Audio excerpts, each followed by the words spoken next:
Hello, my name is Anne Shirley. Please call me Cordelia. I think Cordelia is a much better name for me. Don't you think? I am truly honored and excited to be going to Green Gables with you, Mr. Cuthbert. I feel I'm the most fortunate girl in the whole universe, or at least the whole Dominion of Canada.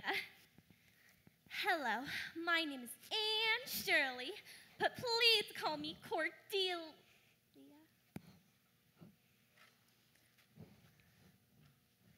Haley, who are you again? I'm your new mother, darling boy. Hello, sister. Is this your new son? Oh, Lucy Maud, how glad I am to see you. Yes, here he is. What a puppet. I just love his outfit. He's so sweet. May I play with him? Certainly, Victoria. Besides, I simply must tell Lucy Maud a few things. Here. You seem flustered. I am. Do you see that appalling little girl over there, sitting by herself? She looks a bit peculiar. Her pitiable appearance is just the beginning. Although, of course, all these orphans do look quite awful. Well, I was tasked with bringing her from the orphanage. And oh, what a journey we had! Little Edward was an angel. But that orphan, Anne, she told me the most shocking stories about how never being wanted by anyone was to be her fate. Really? What did she say? Has she always been an orphan? Nearly. Her parents both died of fever when she was an infant. Their scrub woman took on the care of her until she was 8 years old, but she was made to work for her keep. After that, she claims to be taken in by a family in the wilderness who used her as a drudge and a childminder for 3 sets of twins. Well, it looks like they didn't feed her too good either. She claims her parents are both teachers. And believe me, with her vocabulary and flights of fancies, I could almost believe it. And do you know, she just couldn't stop chattering. I say that children should be seen and not heard. I can understand why nobody would want a homely orphan child like that. Lucy Maud, Victoria, I'm simply parched for a cup of tea. Let's go.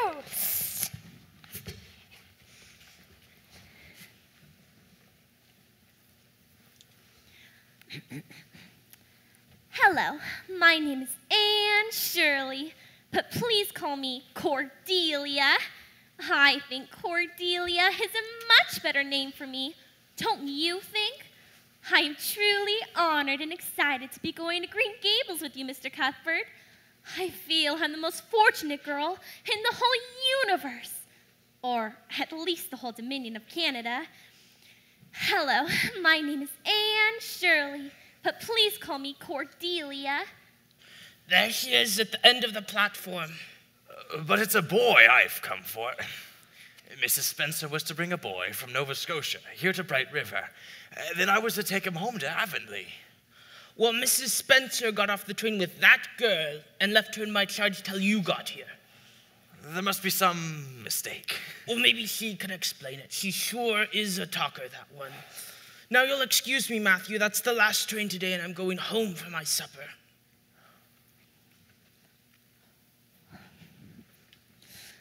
Oh, I do hope you're a Mr. Matthew Cuthbert. Well, now I reckon that's me. Hello, my name is Anne Shirley, but please call me Cordelia. I think Cordelia... Yes, I heard you saying all that a little bit earlier. You were talking kind of loud. Oh, yes. We tend to do that where I come from. I was beginning to be afraid you were coming for me. If you hadn't, I was going to climb that big cherry tree down the tracks and spend the night in it. You're not a boy. Oh, but I could climb all the same, and I wouldn't be the least bit afraid. I'd just pretend the blossoms in the moonlight were columns in a castle. Well, now I can't leave you here. I'll take you home and see what Marilla says. The horse and buggy are over there. I'll carry your bag. Oh, I can manage it. It has all my worldly goods in it, but it isn't heavy. Now, isn't that beautiful? What? That tree over there. What does it make you think of? Well, now, I don't know. Well, a bride, of course, with a misty veil. I don't ever expect to be a bride myself. I am so homely. Nobody would ever want to marry me. Except maybe a foreign missionary. Not only am I homely, but I'm also thin.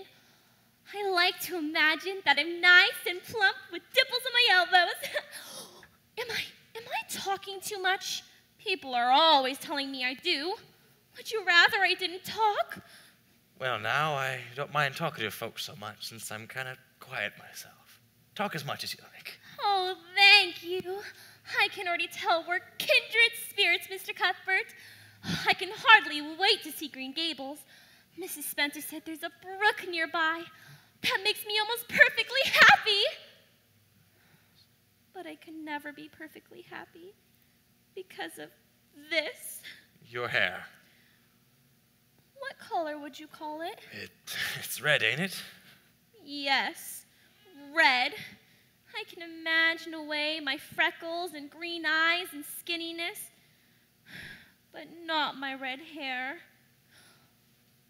Have you ever imagined what it'd be like to be divinely beautiful, Mr. Cuthbert? Well, now, no, I haven't.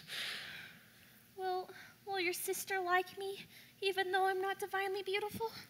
I doubt that'd bother her much, but something else might bother her a whole lot. We'd better get going home. Home? What a lovely sound. Almost angelic. I don't know that I'll ever get used to it.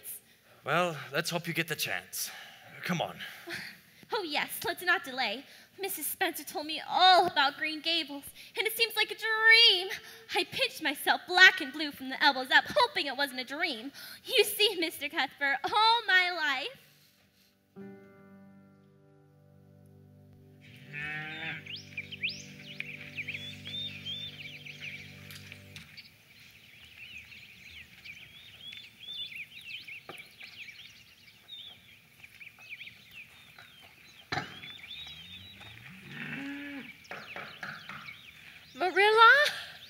Marilla! Evening, Rachel. Marilla, are you all right? I had one of my headaches yesterday, but I'm okay now. Why do you ask? I was at my window shelling peas this afternoon, and I saw Matthew go by with the buggy and the sorrel mare. Yes? And I haven't seen him come back yet. You've been sitting at your window for 3 hours? We had a big pea harvest this year. Anyway, I overheard Matthew tell Peter Morrison at Blair's store in Carmody yesterday that he meant to sow turnips today. He finished. And? He left. And? That's about all there is to it. I suspect that that's not all there is to it, Marilla, but not being the nosy type, I certainly won't pry. I suppose you may as well know. Matthew went to Bright River. We're getting a little boy from an orphan asylum in Nova Scotia. He was to come in on the 5:30 train. They should be along soon. Sit and have some tea, Rachel. I'll sit, but no tea, thank you. I'm much too flabbergasted. Are you in earnest, Marilla? We've been thinking about it for some time. Matthew's getting up in years, and his heart troubles him a good deal. So we sent for an orphan boy. Old enough to do some chores right now, but young enough to be trained up proper.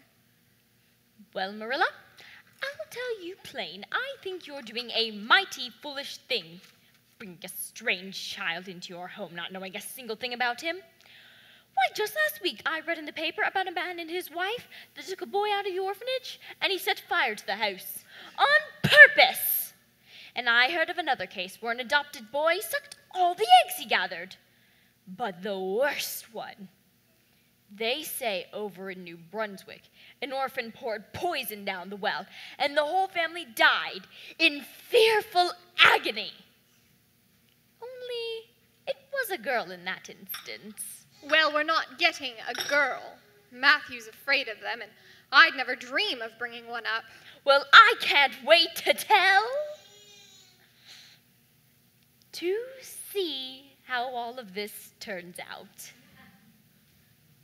Look, there's Matthew and the boy pulling up now. Hard to see him in this light, but looks like the first thing you're going to have to do with him is give him a haircut. I'll just slip out the door so that you and Matthew can be alone together with the new boy. And I won't breathe a word about this. I'll let you two break the news. Oh, and Marilla, if I were you, I'd keep the lid fastened real tight over the well.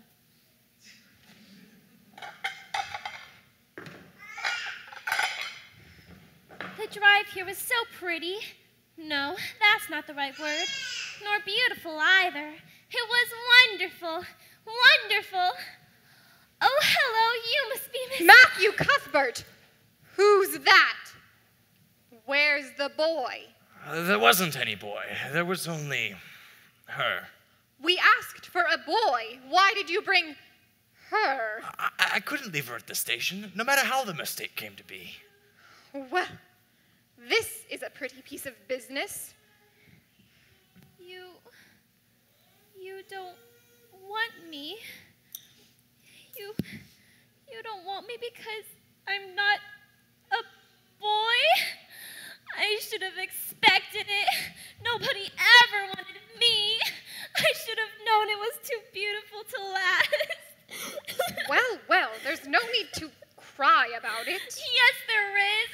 You'd cry too if you were an orphan who had come to a place you thought was home. But was it because you weren't a boy? Well, don't cry anymore. We're not going to turn you out of doors tonight. What's your name? My name is Anne Shirley, but please call me Cordelia. I think Cordelia is What's wrong with calling you by your real name? It's so unromantic. Fiddlesticks. It's a good, plain, sensible name. Very well. If you must call me Anne, then please call me Anne spelled with an E at the end. All right. Anne with an E at the end. Can you tell us how this mistake came to be? Were there no boys at the orphan asylum? Oh, yes, an abundance of boys. But Mrs. Spencer thought you wanted a girl. Oh, Mr. Cuthbert, why didn't you tell me at the station you didn't want me and leave me there? Well, now, If I hadn't seen the white way of delight and the lake of shining waters, it wouldn't be quite so hard to leave. What on earth does she mean? It's the new name she gave the apple tree grove in Barry's Pond. Sounds like your imagination works overtime. Come on, let's go upstairs and I'll show you where you can sleep tonight. Then we'll have some supper. I won't have any, thank you. I can't eat when I'm in the depths of despair. Can you? I've never been in the depths of despair, so I can't say. Well, you could imagine what it'd be like. I've got my hands full handling the real things in life. I've got no time for imagination. Come on.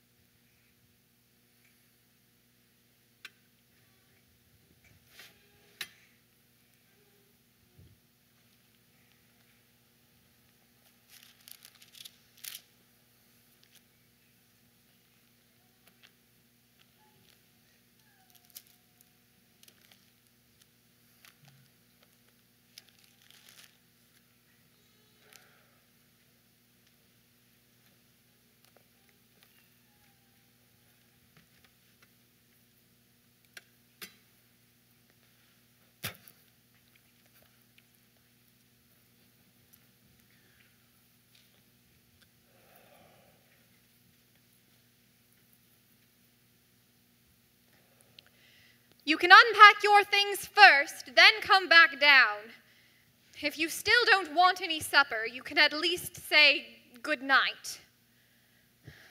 We'll send her back to the orphan asylum tomorrow. Well, now, Matthew Cuthbert, you never light up that pipe unless something's weighing on your mind.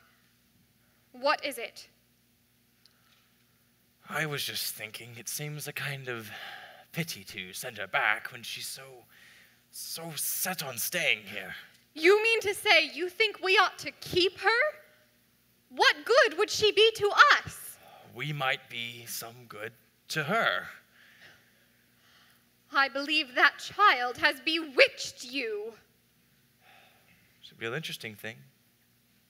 Real nice, too. She took my arm off coming home from the station. Oh, she's a talker, all right, but that's nothing in her favor. Anyway, you need somebody to help you with the chores. I could hire a local boy part-time, and the girl could be a company for you. I'm not suffering for company, and I don't aim to keep her. And I wish you'd go outside with that pipe. I just need a moment alone to think. And maybe pray. Try looking in Ephesians, Marilla. I was just reading there yesterday. I'll put the mare in the barn.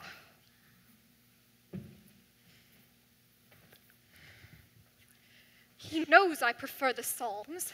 Sometimes a body just needs some time in the Psalms. Why, Ephesians.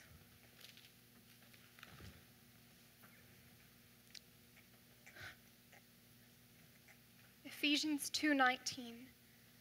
Now therefore ye are no longer strangers or foreigners, but citizens with the saints and of the household of God. I'd forgotten about this little poem. Was it Mother's? There are no strangers. There are no outcasts. There are no orphans of God.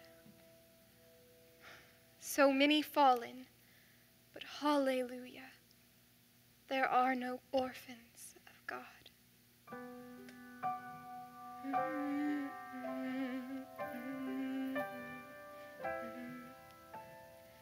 Who here among us has not been broken? Who here among us is without guilt or shame? So you found it, eh? I seem to remember her singing to it. Yes. I had disremembered this until now. There are no strangers. There are no outcasts. There are no orphans of God. So many fallen, but hallelujah,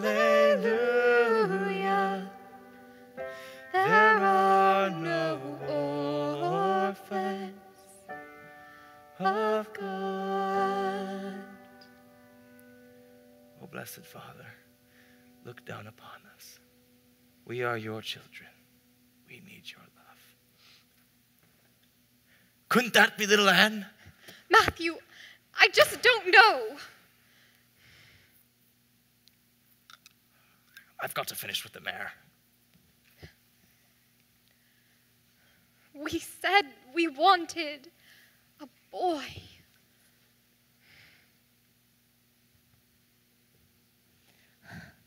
Oh, Miss Cuthbert, I love the view from the window upstairs. In the moonlight, the trees and the flowers are fairly shimmering. They seem to be calling to me. Anne, Anne, come out to us. We need a playmate. But I don't dare go out there, of course. There's no use in loving things if you have to be torn from them, is there? Can you do chores? Oh, yes. I can sweep and clean I and mean wash. outside chores.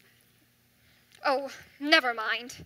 That Matthew, what's he got me thinking? He's a ridiculous man. Well, I think he's lovely. He didn't mind how much I talked, and he seemed to like it. The moment I saw him, I knew we were kindred spirits. Well, you're both kind of strange, if that's what you mean by kindred spirits. Evening, Mrs. Blewett. Miss Cuthbert, I just ran into Mrs. Lynde at the foot of the hill, and she told me that you and your brother had adopted a little boy. Now, Mr. Blewett and I are thinking of getting us a young girl at that orphanage. Do you think they might have a hard-working girl with clear eyes and a strong back?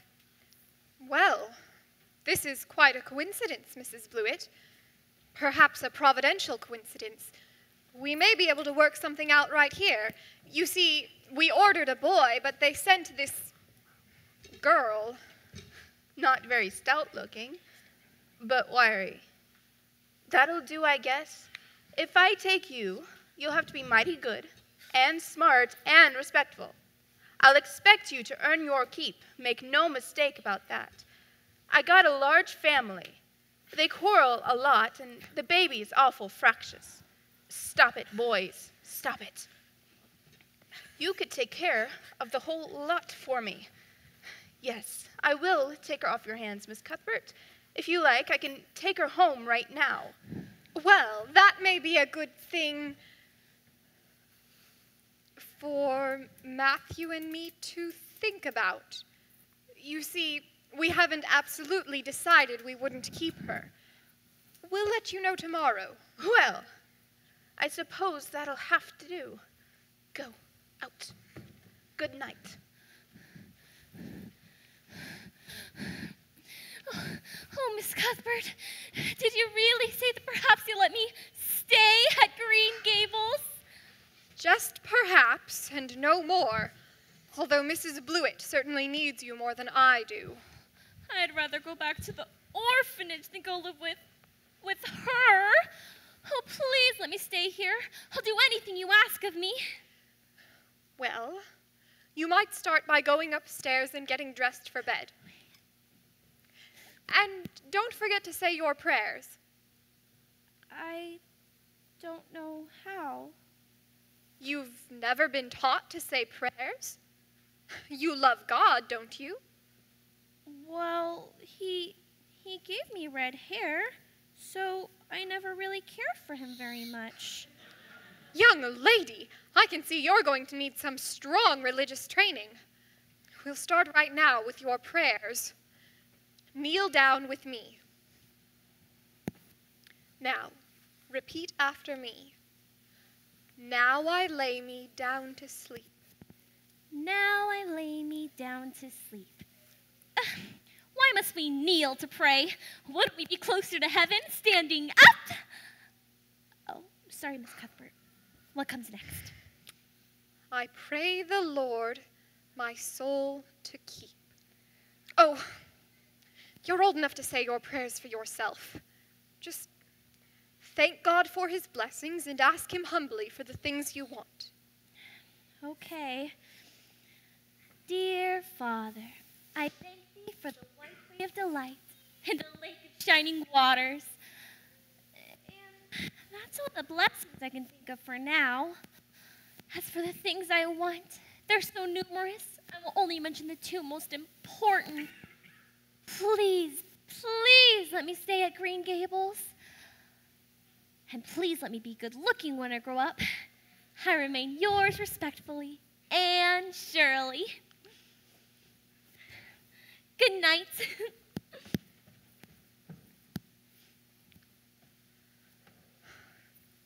I've never brought up a child before, especially a girl, and I'll probably make a terrible mess of it. But it's about time somebody adopted that child and taught her something. As far as I'm concerned, Matthew, she can stay. Well, now.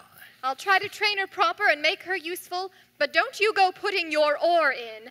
I suppose an old maid knows more about bringing up a child than an old bachelor. I thought you put the mare away. I guess I had my mind on the little girl so much I plumb forgot. Looks like I've got 2 children to look after now instead of 1. Come on, you unhitch the wagon and I'll put up the mare.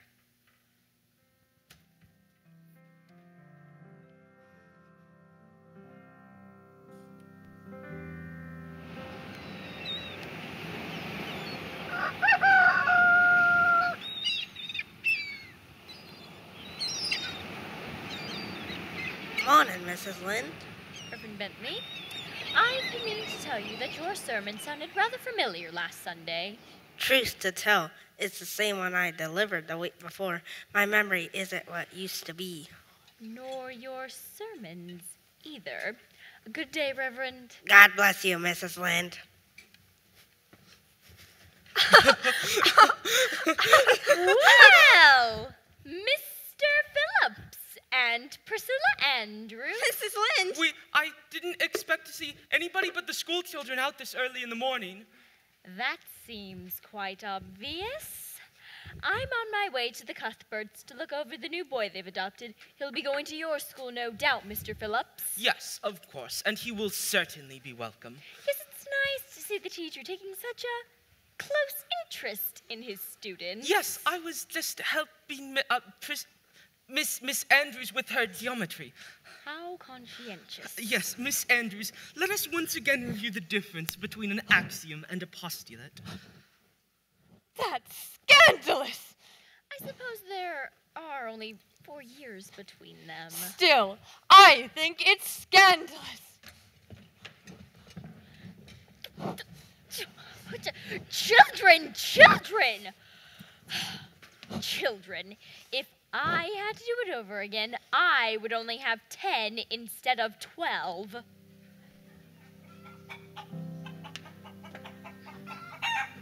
We'll need more chicken feed by next week, Matthew. Better get 2 sacks this time. Miss Cuthbert. Morning, child. Oh, please. Won't you please tell me if you're going to send me away or not? I can't bear not knowing any longer. I spent the first half of the night awake and worrying, and the second half of the night asleep and dreaming about lovely Green Gables. Well, I suppose I may as well tell you. Matthew and I have decided to keep you. That is, if you'll be a good girl and show yourself grateful. Why, child, whatever is the matter? I'm crying. I don't know why I'm crying. I'm as glad can be. I've never been happier. Can you tell me why I'm crying? Maybe because you're all excited and worked up. I'm afraid you laugh and cry far too easily. Yes, you can stay here, and we'll try to do right by you. You'll have to go to school, you know, but it's only 2 weeks until summer vacation, so you can start in September. Thank you, Miss. Thank you, Marilla. Now that I have a home, do you ever suppose I'll have a bosom friend in Avonlea? What kind of friend? A bosom friend. An intimate friend. A really kindred spirit to whom I can confide my innermost secrets. Diana Barry's the nearest little girl. Oh, yes. Her house must be the one by the lake of shining waters. Her hair isn't red, is it? I couldn't endure red hair in a bosom friend. It's bad enough having red hair myself. Diana Barry's a pretty girl with black hair. She's also good and smart, which is better than being pretty. But her mother's a peculiar woman who won't let her play with just anybody. So you try and make a good impression. Now, while I finish breakfast, start learning this. What is it? The Lord's Prayer, a good place to start your religious training. Learn it by heart. Our Father, which art in heaven, hallowed be thy name. Thy Oh, Mr. Matthew, thank you so much for keeping me. At first I was so happy, I was crying. Now I'm so happy that I'm laughing. Have you ever been so happy that you laughed and cried at the same time? I don't recollect I have. Marilla gave me this prayer to learn, and it's beautiful, like poetry. Listen to this. Our Father, which art in heaven. That's just like a line of music. I'm so glad that I'm learning it. Well, learn it, and hold your tongue. Maybe you better go up to your room so you don't get distracted by your kindred spirit. Yes, Marilla.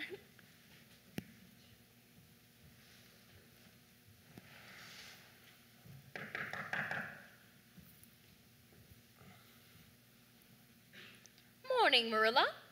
Matthew, where's the little boy? It's a little girl. The orphan asylum made a mistake. So you're going to send her back, of course. No, we're not. Matthew took a fancy to her, and I have to admit I sort of like her myself. But you know nothing of her or her disposition, and you with no experience in raising children. There's no guessing how a child like that could turn out. But I don't want to discourage you, Marilla. You won't. When I make up my mind, it stays made up. I suppose you'd like to see her? Anne, come down here a minute. It's a great responsibility you've taken on yourself. You too, Matthew. Well, now, we'll see. Anne, this is Mrs. Rachel Lynde, one of our closest friends. She lives on the next farm. Good morning, ma'am. Well, they didn't pick you for your looks, that's certain. She's terribly skinny and homely, Marilla. Come here, child. Lawful heart! Did anyone ever see such freckles? And hair as red as carrots! Come here, I say! I hate you! I hate you! I hate you! I hate you! How dare you call me ugly and skinny and freckled and redheaded? You are a rude and impolite woman! Well! Anne, how would you like to be told that you're fat and clumsy and probably haven't a spark of imagination? You've hurt my feelings, and I'll never, ever forgive you! Did anyone ever see such a temper? She was terribly naughty, I'll admit, Rachel, but you shouldn't have twitted her about her looks. Oh, so now I have to be considerate of the fragile feelings of orphans, do I? She's never really been taught right from wrong. She'll learn. Anne, come down here and apologize this instant.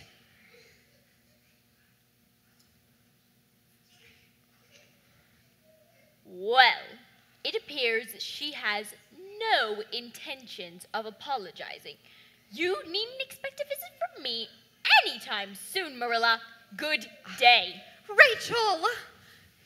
Anne, I'm ashamed of you. Now you come down here and apologize at once. Rachel, don't go just yet. Oh, I've got to stop that woman before she spreads this episode all over Avonlea. Rachel!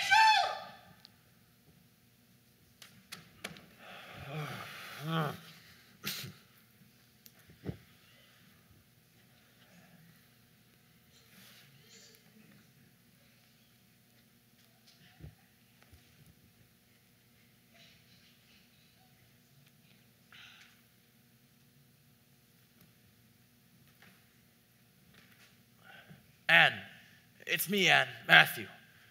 I'm here by myself right now. Would you be willing to come down and talk to me for a minute?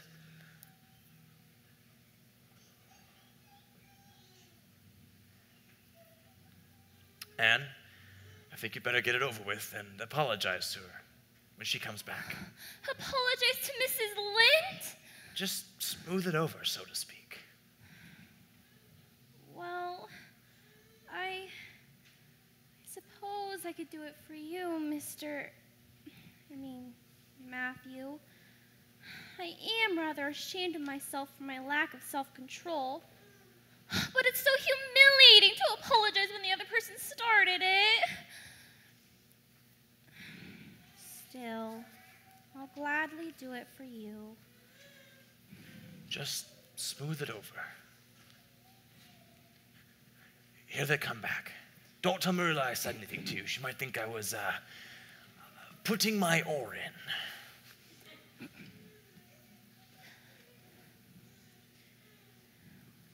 I'll just see if I can get her to come down and... Oh, Mrs. Lind, I am so extremely sorry. I could never express all my sorrow, even if I used the whole dictionary. I behaved badly towards you and disgraced my dear friends, Matthew and Marilla, who've let me stay at Green Gables, even though I'm not a boy. And you did tell the truth. My hair is red, and I'm freckled and skinny and ugly. If you don't forgive me, it'll inflict a lifetime of sorrow on a poor little orphan girl. Please say you forgive me, Mrs. Lind. There, child. Get up. Of course I forgive you. Maybe I was a little too hard on you anyway. Don't mind me. I tend to be a trifle outspoken. Anyway, I knew a girl once with hair as red as yours, and when she grew up, it turned a real handsome auburn. Oh, Mrs. Lind, you have given me hope. I'm sure I'll be a much better person if my hair would only turn to auburn.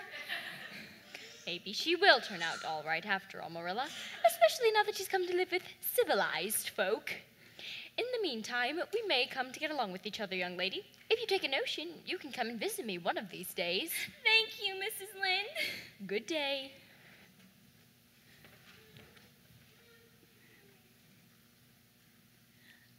I apologized pretty well, didn't I? Maybe a bit too well. But I meant it. I really did. I spoke awfully bad to her, and I'd never do anything to purposely embarrass or hurt you or Matthew. I believe that, but you're going to need some strong moral guidance, even more than we can provide. We'll get you started at church and Sunday school right away. Now, let's go upstairs and see what you have to wear. If necessary, we'll ride into town after breakfast and buy you a Sunday dress. Oh, how wonderful! And on the way, I'll study the Lord's Prayer and breathe in the glorious atmosphere of my new surroundings. I may not say a word the whole trip. Thanks be to goodness for that.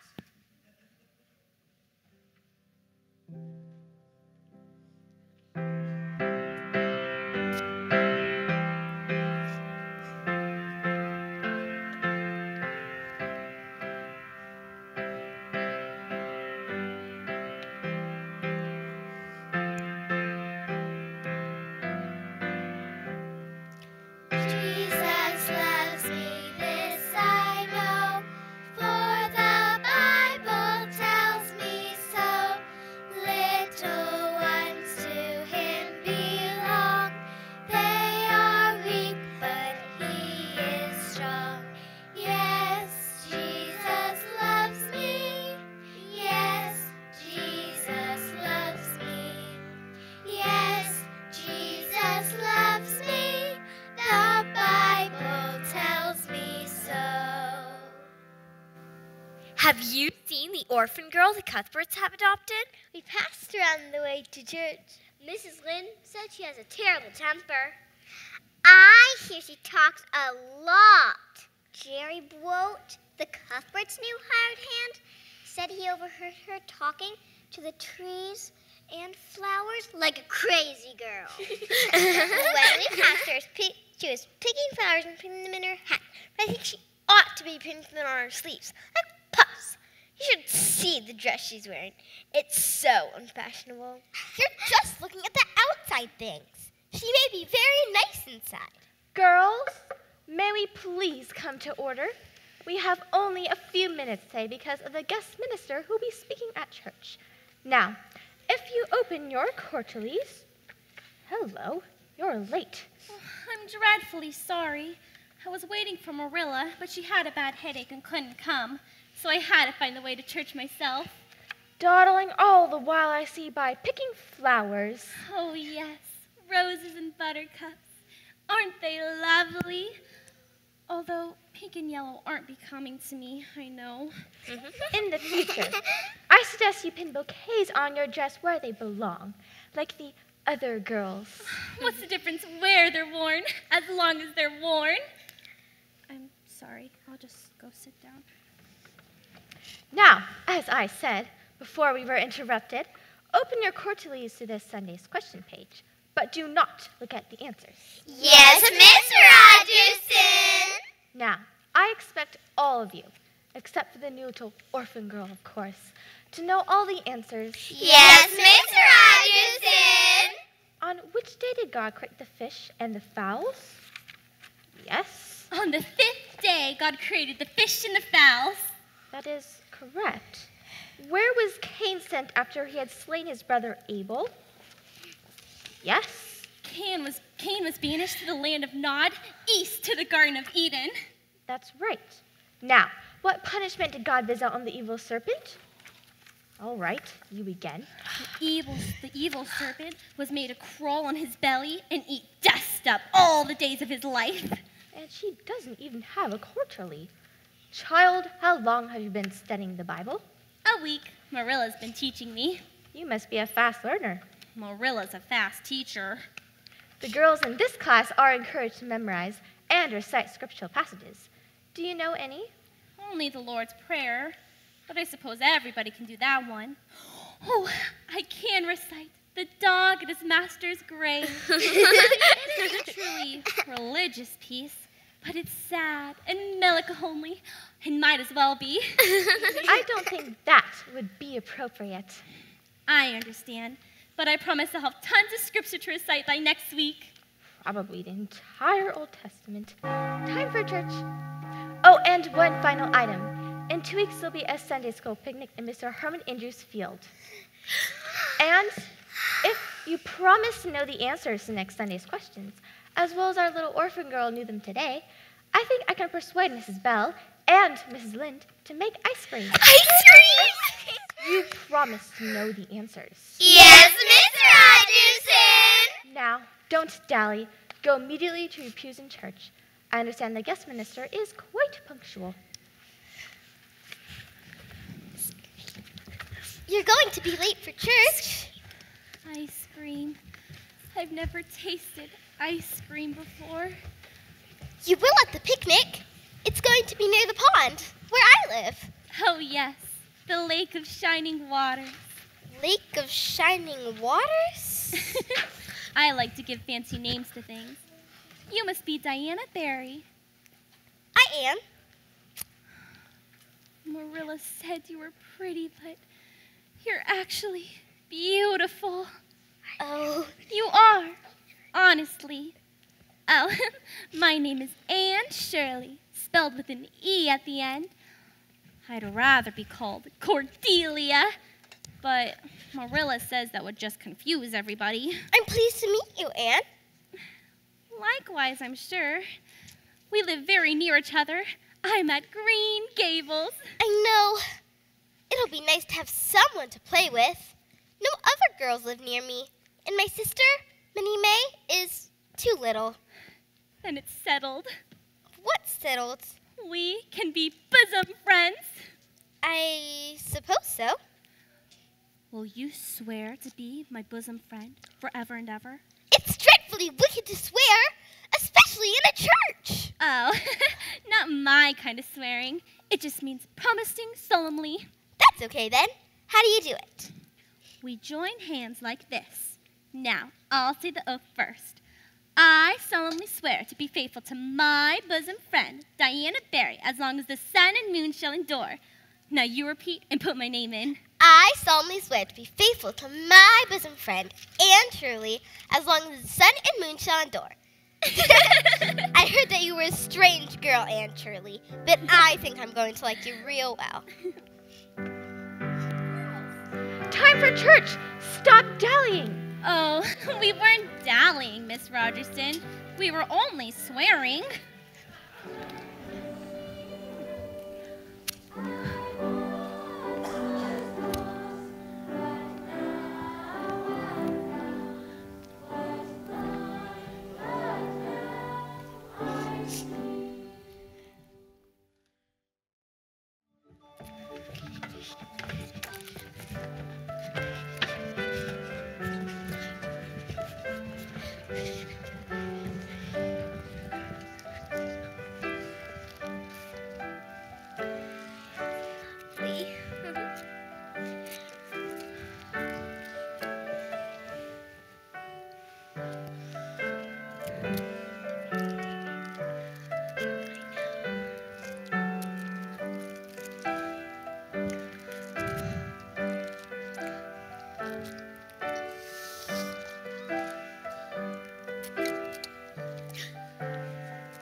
I bet there'll be ice cream in heaven. You'll never know you're not good enough to go. Reverend Bentley says you don't have to be good enough. You just have to believe the Bible.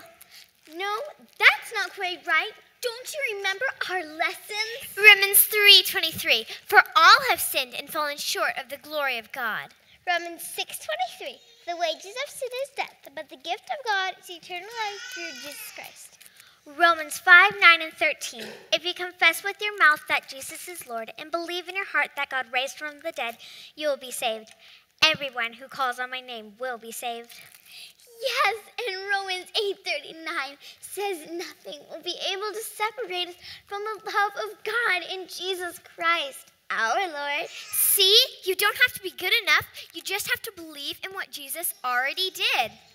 I still, but there'll be ice cream. What were we talking about? No?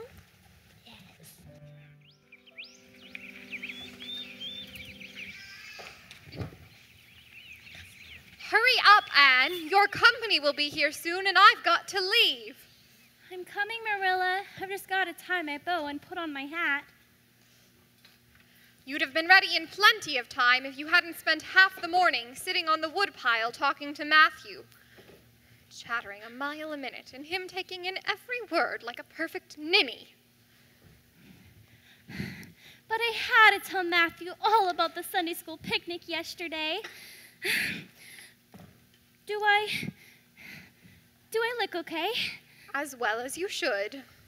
Thank you for allowing me to wear my Sunday dress. Against my better judgment. But you have to wear your best dress when you're entertaining your best friend. Oh, it's all perfectly elegant, Marilla.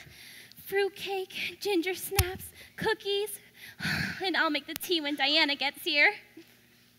There should be some raspberry cordial left over from the church social. It should be on the second shelf. You can have that too. Raspberry cordial.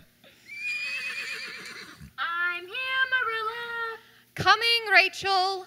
Now, the minute Diana leaves, you'll have to get Matthew and the hired hand their supper. They'll be back from the vessel pretty soon. Be sure and keep your wits about you when you're cooking. And when you do the dishes, don't get suds on the floor like you did yesterday. Now, you and Diana have a nice visit. Oh, thank you for allowing me to have her over, Marilla. You're so very kind to me. There. Never mind your kissing nonsense. You'll please me most if you do as you're told. Time to go, Marilla. Hold your horses, Rachel. I'm coming. Now, after supper, you can get going on your patchwork. Maybe you can finish it tonight.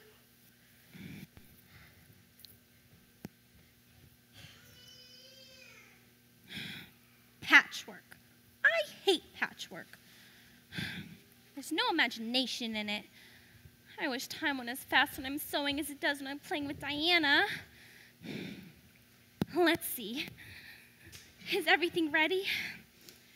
seems to be. Oh, the raspberry cordial. Second shelf, peaches, preserves. No raspberry cordial. Oh, this must be it on the bottom shelf. Oh, and some glasses.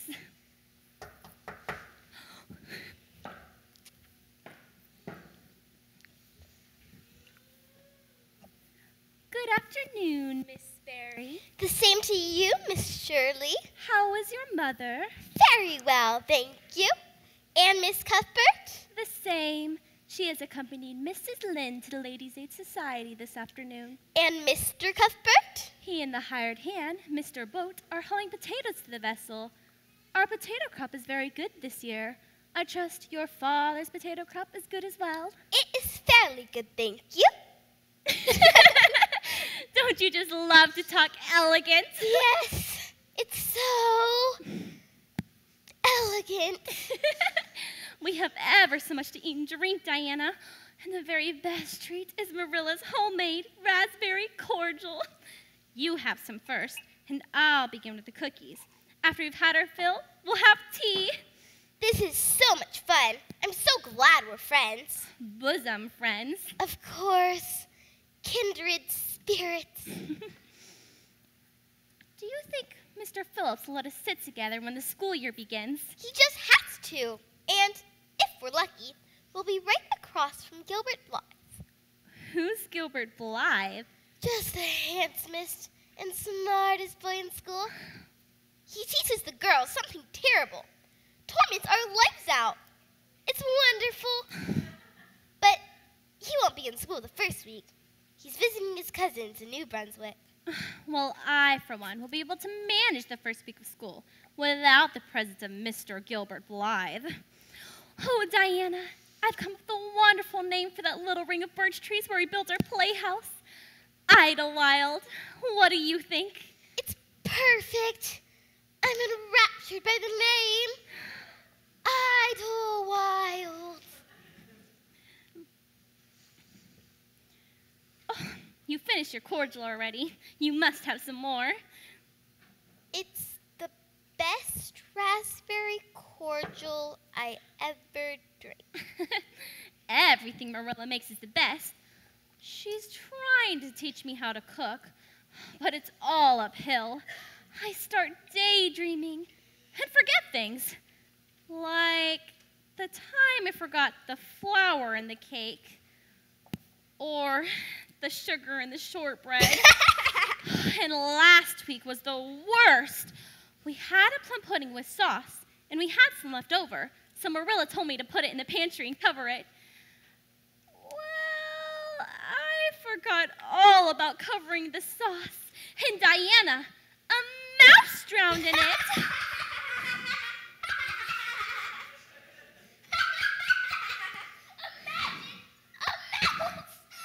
May I please have another? Of course. Well, I lifted the mouse out and threw it in the yard. But I forgot to tell Marilla about it. The next day, Mr. and Mrs. Chester Ross from Spencerville were here, and Marilla served the pudding and the sauce to them. Of course, I shrieked out, "You must have used the pudding sauce! A mouse drowned in it!" I'm afraid I'm such a trial for Marilla. Why, Diana, whatever is the matter? I don't feel very well. I think you better go home. But we haven't had our tea. I'll get it this very minute. I must go home. Well, at least let me get you some fruitcake. No. Would you like to lie down in my room? Where do you feel bad? I'm very dizzy. I must go home. Oh, this is so disappointing. Here, I'll help you. Oh, steady. You poor thing. You must be getting pneumonia or something. Steady. That's it. Maybe some fresh air will help. Steady. Oh.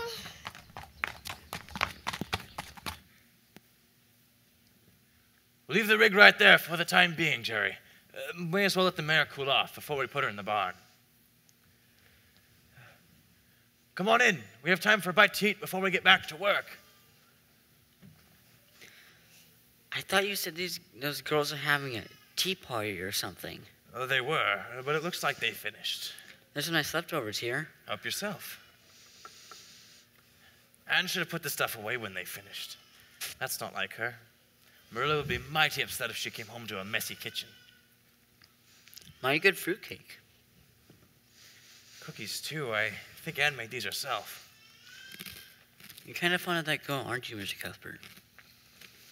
Well, Jerry, truth to tell, I've always been a little afraid of women. Girls, too. Still am, for a matter of fact.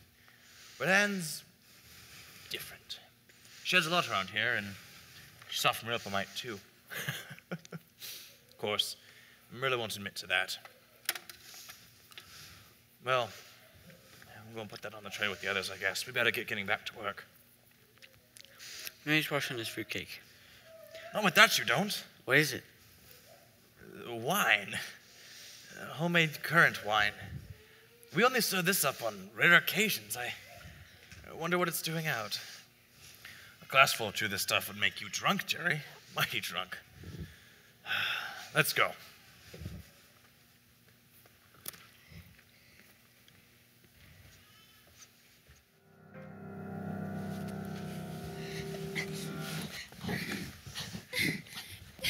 Drunk! Disgracefully and shamefully drunk! But she only had a few glasses of raspberry cordial. Raspberry cordial indeed. I know currant wine when I smell it. Wine? Oh, no. I must have gotten out the wrong bottle. Oh, Mrs. Barry, please forgive me. I didn't mean to intoxicate Diana. Diana's young. Diana's young. Shush, Minnie May. I don't think I want Diana to play with you anymore.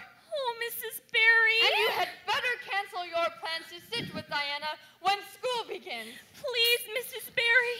This will surely cover my life with a dark cloud of woe. I think I'm going to be sick. Minnie May, help me get your sister to her room. As for you, young lady, I do not think you are a fit girl for Diana to associate with. So please, take your big words and dramatic gestures home with you and behave yourself. Yes, ma'am. I don't think I'm going to be sick. I know I'm going to be sick. Diana's young. Diana. Shush, Minnie May, shush!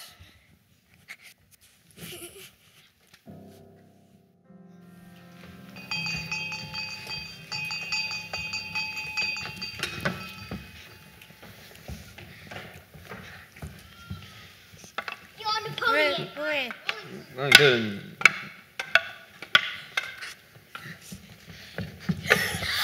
Charlie Sloan, stop that! Get away from me, Jimmy Glover! No. Why can't you boys act nice around us girls like Moody Spurgeon does? Moody Spurgeon McPherson is a nice boy because he's going to be a minister. Isn't that right, Moody? That's my calling and my intention, so I have to set a good example early on. Well, I'm going into politics and get elected into Parliament, so I don't have to be nice. How cut it out? Nobody's going to be anything if we're late coming in from recess. Mr. Phillips said we had to be seated by the second bell or we'll be punished. Those boys pouring over that old map of Waterloo, they think that they know how to be soldiers. You're right, Gertie. My grandfather Quinn fought against Napoleon, and the way he tells it, sometimes he doesn't even have a sword. Wow, that's impressive. Has anybody seen Diana? She always meets me at recess. I think she was sitting under the big maple tree. I think she was writing something. Look at those boys scampering down the spruces. Gerbil Glyce climbed the highest of them all. Isn't he irresistible? He's handsome enough, but he shows off too much. Half the girls are dead gone on him, and I bet you are too. He's much too bold. He's always tying girls' braids together when they're not looking. And on the first day back to school, he winked at me. Well, he did. We're gonna be late. Come on. I'm not dead gone on Gilbert Blythe, Bessie Wright. And I'm not the only one who isn't. Hurry, Anne, before the second bell rings. I'm coming, Ruby. I've just got to find... Oh, here she is. Diana, I've been looking everywhere for you. Since your mother won't let us play together or sit during school, recess is the only time we can visit.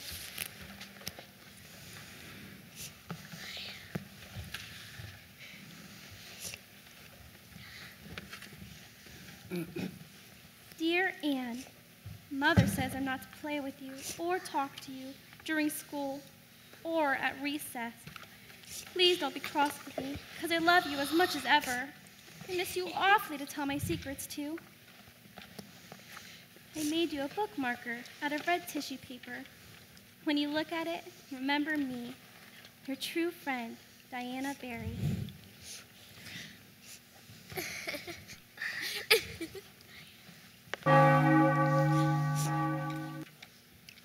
Beulah Bean, please put your lunch pail under your desk. Yes, Mr. Phillips. Gertie Pye, I will not tolerate your daydreaming today. Yes, sir. No, sir. I mean, yes, sir. My own darling Diana, of course I am not cross with you. You must obey your mother's orders, but her spirits can still commune. Yours until death do us part. Anne, or Cordelia, Shirley. P.S. I shall sleep with your letter under my pillow tonight.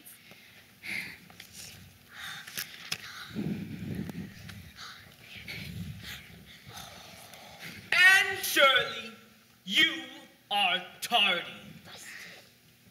Perhaps you will be more punctual in the future if I sit you with Gilbert Blythe, who is occasionally late himself. I wish he punished me that way. Quiet, everyone, please. Let me remind you, while it is still early in the year, that you must study hard at all times. Whether you finish school here in Avonlea this year, next year, or beyond that, your ultimate goal will be to pass the entrance examinations to the Queen's Academy of Charlottetown. Now, I know some of you may not be able to afford to go to Queen's, and others may have parents who will not allow them to go.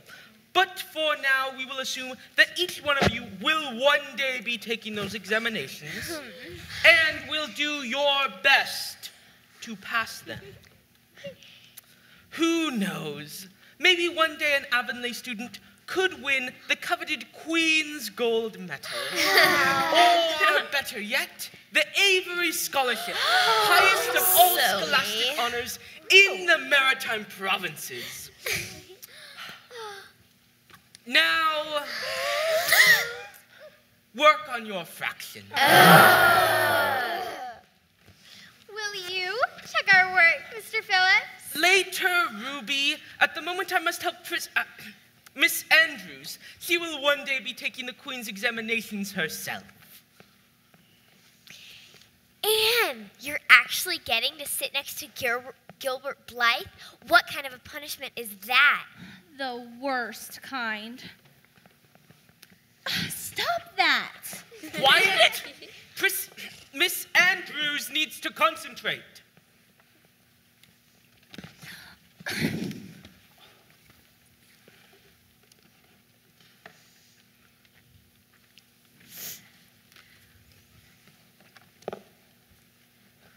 Carrots. Dare you! And Shirley, what does this mean? It was my fault, Mr. Phillips. I am sorry to see a student of mine display such a temper. Don't take it out on her, Mr. Phillips. Anne Shirley must learn to control her temper. Stand by the corner by the wastebasket and hold this above your head for all to see. Now, if you have finished your fractions, speak quietly, very quietly among yourselves. Poor Anne. I can't bear to watch her humiliation. Her face is so white, her freckles stand out like little red spots. Hope she didn't break Gilbert's brain. It's serious. I agree. Gilbert is the smartest student in school. Anne looks so sad up there. Well, it was her fault. She's too sensitive about her hair. Diana has black hair and Gilbert calls her Crow all the time. There's a big difference between a crow and a carrot. I figured you'd take her part, Charlie Sloane. Everybody knows you're dead gone on Anne anyway. I am not. My mother said, your mother said, you said Anne's the smartest person in school. Well, she is. She's smarter than Gilbert. Then why is she in the corner and he's not? Well, maybe Anne is somewhat smart, but being good looking is better than being intelligent. I think Josie Pye's dead gone on you, Charlie Sloane. I'd rather be dead. Quiet! It is now time for the dismissal bell. When it rings, you will march out orderly. Do not leave hastily.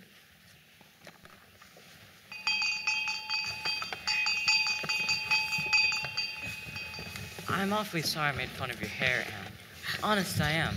Don't be mad at me for keeps. Here's a candy heart for you. I brought it all the way back from New Brunswick. I'll never forgive you, Gilbert Blythe. Never. No, you mustn't speak to me, Diana. You have to obey your mother's orders. I have been humiliated beyond belief. And look at this. Mr. Phillips left the E off of my name. That settles it. I'm never going back to school again. Nobody, not even Marilla, can make me. Oh, Diana, now this means we won't ever see each other again.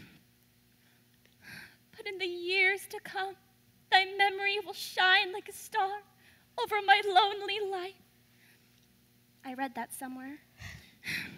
Wilt thou give me a lock of thy jet black tresses, and parting to treasure forevermore?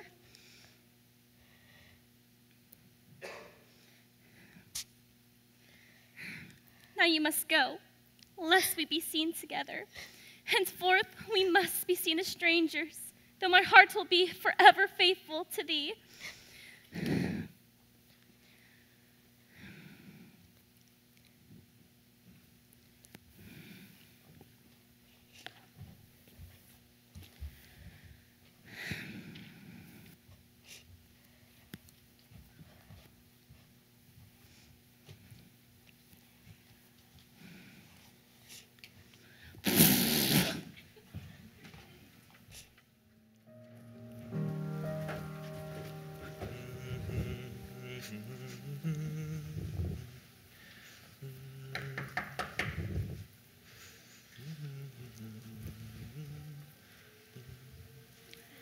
Is Marilla ready? She'll be down in a minute. She's just tending to Anne. Is the little thing sick? If she is, it's probably over that nonsense about quitting school. But I'm glad you took my advice and didn't make her go back. Anyway, she's not missing much. That Mr. Phillips is a terrible teacher. If his uncle wasn't a trustee, he wouldn't have the job. Let's just hope he leaves this year with Priscilla Andrews when she goes to Queen's. If she passes the entrance examinations. You think Anne will ever want to go back to school? Of course. And the less fuss made about it, the quicker she'll go. Well, when she does, I'd like her to have a nice dress to wear, like the other girls. Matthew Cuthbert, for once I agree with you. The way Marilla dresses that child is positively ridiculous. Maybe you could pick her out something over at Blair's in Carmody. If I can't find... I'll give it to her as a Christmas present. That way Marilla will have to let her wear it. If I can't find one I like, I'll make it myself. With them fluffy things in the sleeves, like the other girls wear. Puffs? Of course. It'll be the latest fashion. Sorry to hold you up, Rachel. And Mrs. Lynn's here. Come down and say goodbye to us. We'll be gone a couple of days. You ought to come with us, Matthew. Half the town is going. This could be your only chance to see the premiere of Canada in person. Matthew's not big on political rallies. Maybe he's afraid I'll embarrass everybody when I ask the premier why he won't give women the vote. Goodbye, Marilla. Mrs. Lynn. Have a nice trip to Charlottetown. Lawful heart, child. Why are you wearing that old granny cap? She doesn't have headlights, does she? No, she's okay. Oh, that's a relief. Come here, Anne. Let me see if your hair is turning auburn yet. No, it's still red. We'd better get going, Rachel. We've kept your husband waiting long enough. Now, Anne, you and Matthew take care of each other, and I'll be back tomorrow night. Marilla, is that a lock of loose hair on your coat? Lawful heart! It looks green! Can't be, Rachel. No such thing as green hair.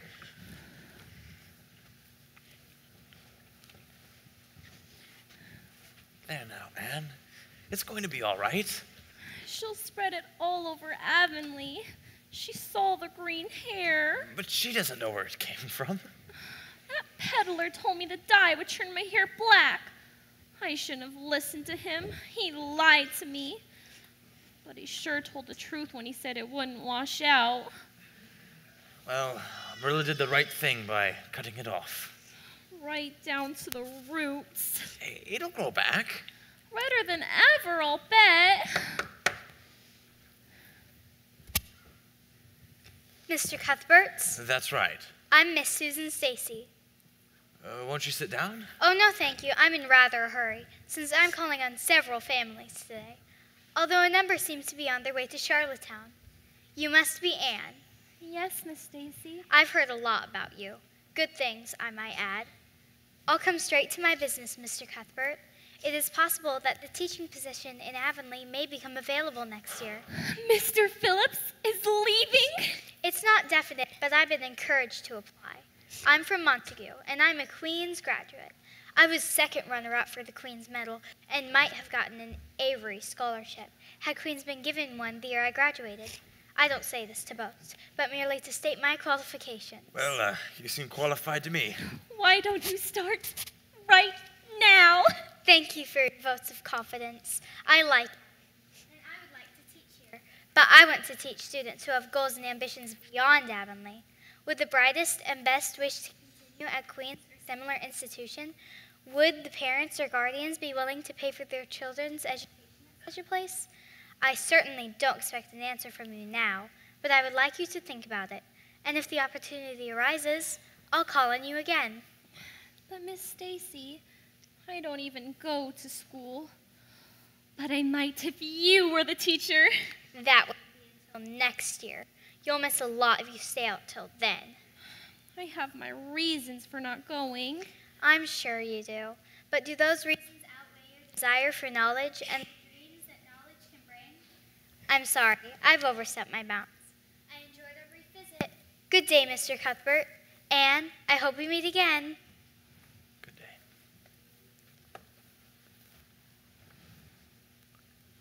I'd send you to a place like Queen's, even if I had to hold up a bank to do it. Oh, Matthew.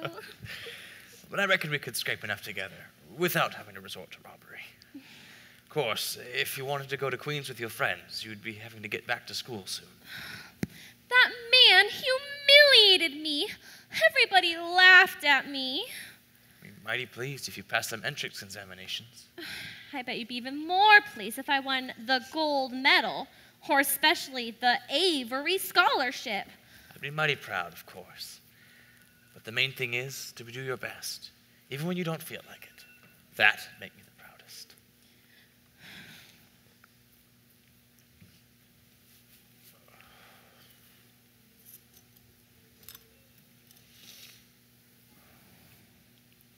I haven't looked at these books in over a month.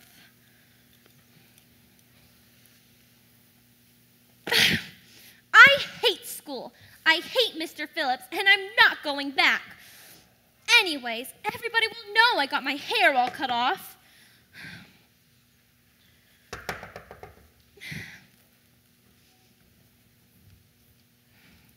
Diana, did your mother say we could play together again? Mother and Father went to Charlottetown yesterday. They're staying with my Aunt Josephine until tomorrow. Diana, I'm overjoyed to see you, but you shouldn't disobey your mother while she's gone. It's Minnie May. She's awful sick. The French girl, Mary Jo, is staying with us, and she says Minnie May has pneumonia and the croup. But Mary Jo doesn't know what to do, and I don't either. I never took care of a young one before. I have. At the orphanage, we had to take care of each other lots of times.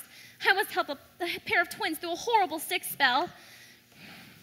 And you go with Diana. I'll fetch a doctor in Avonlea. I think he went to Charlottetown, like everybody else. Matthew will find somebody.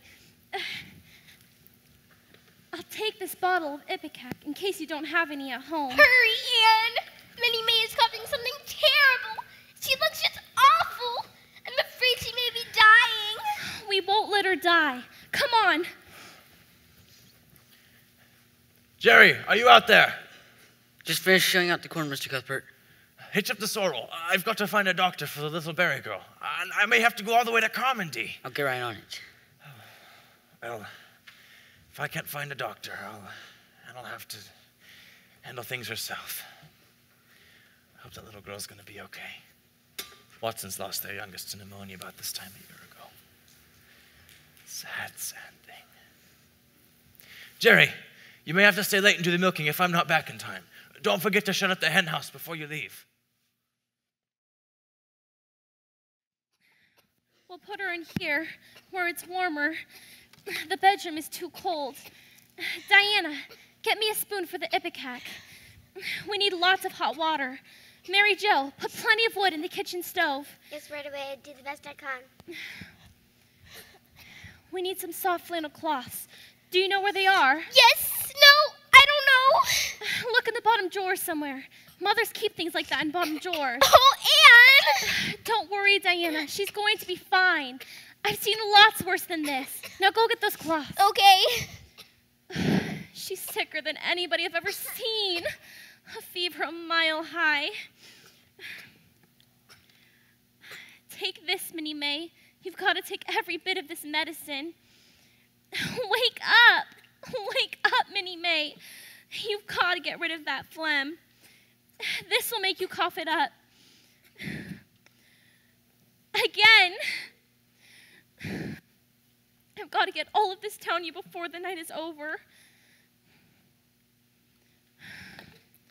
You poor thing. What you're going through is far worse than being humiliated at school, or getting your hair cut off, or studying geometry, or even losing your best friend. When this night is over, I'm going to set aside my petty pride and foolish vanity, and I'm going to go back to school.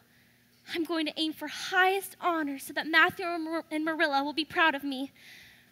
The time for self-pity is over. But first, Minnie May, we've got to get you through this awful crisis. Take this. Is she going to die? Not if we do all we can and pray. I think there's a Bible verse that goes, God is in heaven, all is right with the world. Keep saying that over and over. And get more cloths. Mary Jo, get more wood. Hurry, hurry.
Matthew, they're here. Well, now, I'm coming.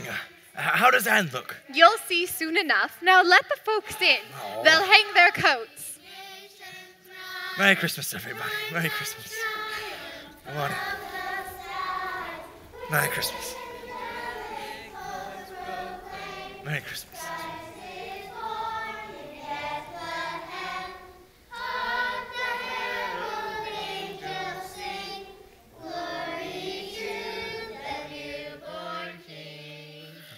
That was mighty fine singing, everybody. You deserve a reward. We've had too many rewards already. At the Blythes, the Spurgeons, the Killises, the Pies, and we've still got 3 more stops to make. Where's Anne? Still getting ready. She has to look perfect tonight. She's the star of the program. She's one of the stars. Ruby's reciting too. And so is Gilbert. Anne says you're singing a solo, Diana, and that you're real good. But I'm not nearly as good a singer as Anne is a speaker. When she recites, "Curfew shall not ring tonight," since it chills up and down my spine. Well, she's been practicing it all over the house today. Didn't hardly have time to open her presents. Minnie May, did you bring Anne's gift? I left it in the sleigh. Well then, go get it. We are mighty grateful to Anne. We have her to thank for Minnie May being with us this Christmas. The doctor said Anne saved her life. Well, Anne was equally grateful when you came right over here and asked forgiveness regarding that other matter. I remember how she flew out of here when you said she could play with Diana again. And they were sitting together the very next day. When Anne came back to school, her hair made her look like a perfect scarecrow. Well, her hair sure grew back faster than a scarecrow. Merry Christmas, everyone. Merry Christmas, Anne. Anne, your dress. It's beautiful. Matthew gave it to me. It's a perfect Christmas present. Anne, you got us. This is for you. Why, thank you, Minnie May. For your hair. Oh, it's lovely. And it even matches my dress. How did you know? Rachel Lynde was involved in the project. Need I say more? Now, let's get going to the concert. We still have 6 more people to pick up. I hope we can fit them all in 2 wagons and a sleigh. Would you like to ride in my rig, Anne? No, thank you. I'll go with the berries. Since Anne is spending the night with Diana, Matthew and I will go in our own buggy. Then we'll see you at the concert. Goodbye. Merry Christmas. She looks awful pretty in that dress. It was a nice present, Matthew, although I'm not sure she needed another dress. But she'll make a good impression when she's reciting tonight. She speaks her poetry real well. She's a bright child, Matthew. I'm awful proud of her, but I'm not going to tell her so. Well, I am proud of her, and I did tell her so. I think she may even be smart enough to pass them entrance examinations to Queen's Academy, when the time comes. Mrs. Barry said they were going to keep Diana in school right here at Avonlea. Queen's provides a mighty fine education. For a mighty fine price. I reckon we could afford it somehow. I'd miss her something terrible if she went away. We have to do what's right by her. Well, we don't have to think about it for a while. The time will come soon enough. We ought to keep our minds on it. They must be stopping at the Andrews now. Guess we better think about going. Matthew Cuthbert. Now I know why you've been sitting there gabbing all this time. You didn't want to have to join in the singing. Well, now, you're right. I never saw a man so shy. Before Anne came, the only people you were ever comfortable around were me and the sorrel mare. Well, now, maybe the mare, anyhow. Go on with you. Oh, and make sure to get your coat. It'll be cold outside. Quite right.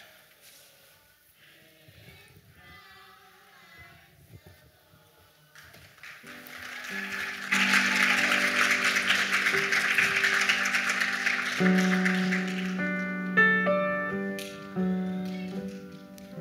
and it was a perfectly brilliant evening. Everything went off so well. Your solo was so elegant. I was so proud when they encored you back on. Well, your recitation simply brought the house down. And Gilbert Blythe was splendid, too. He looked at you the whole time he was reciting. I didn't notice. Oh, Anne, isn't it wonderful that we can stay up as long as we like? Curfew shall not ring tonight. Why don't we go to the bedroom and read? It'll be special since we get the spare room tonight. The spare room. Let's race and see who can get there first. All right. The first one to land on the bed is the winner. Then we'll put on our nightgowns and read far into the night. This is such fun. Get on your mark. Get set, go!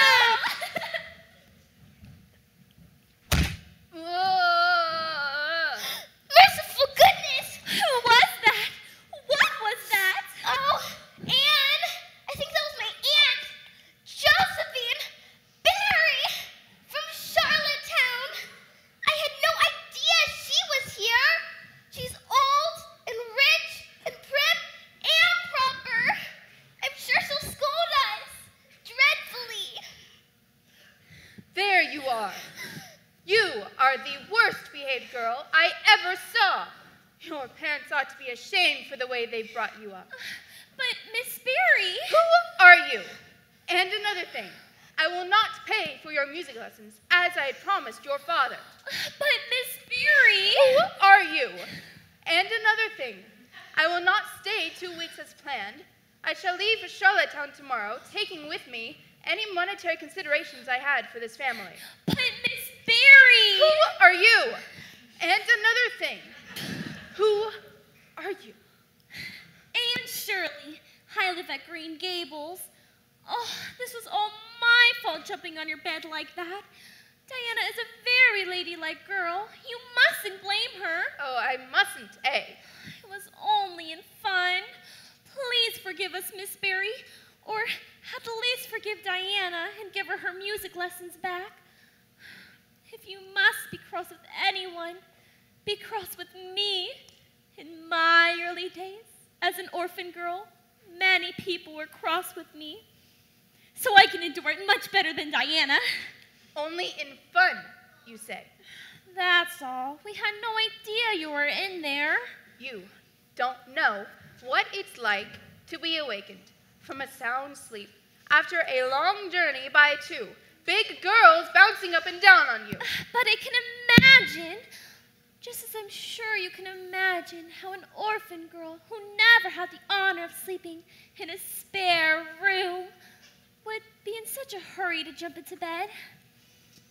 Well, I guess your claim to sympathy is as strong as mine. You seem like an interesting girl. And you, Miss Barry, might even be a kindred spirit. Even if you don't look like one.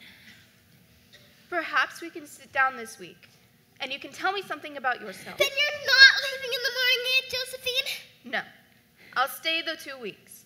I want to be here for your first music lesson, so I'll know if you're getting my money's worth. And maybe this Anne girl will come in over and talk to me occasionally. Of course I will, Miss Barry. Good night, girls. Good night, Aunt Josephine. Thank you, Anne. I'll be eternally grateful. Well, it was my fault. Mrs. Lynde says I'm too impulsive. But when something flashes into your mind, it's so exciting, you just have to do it. If you stop to think it over, you spoil it all. Girls, you're still up. I forgot to tell you, Diana, your Aunt Josephine came to visit while we were at the concert. Your father gave her the spare room, so you two will have to sleep with Minnie May. I think you should go to bed now. And for heaven's sakes, don't wake up Aunt Josephine. She'd never forgive you if you did. And Diana, that might mean the end of your music lessons. Oh, Mrs. Barry, we wouldn't dream of waking her. Wouldn't dream of it at all.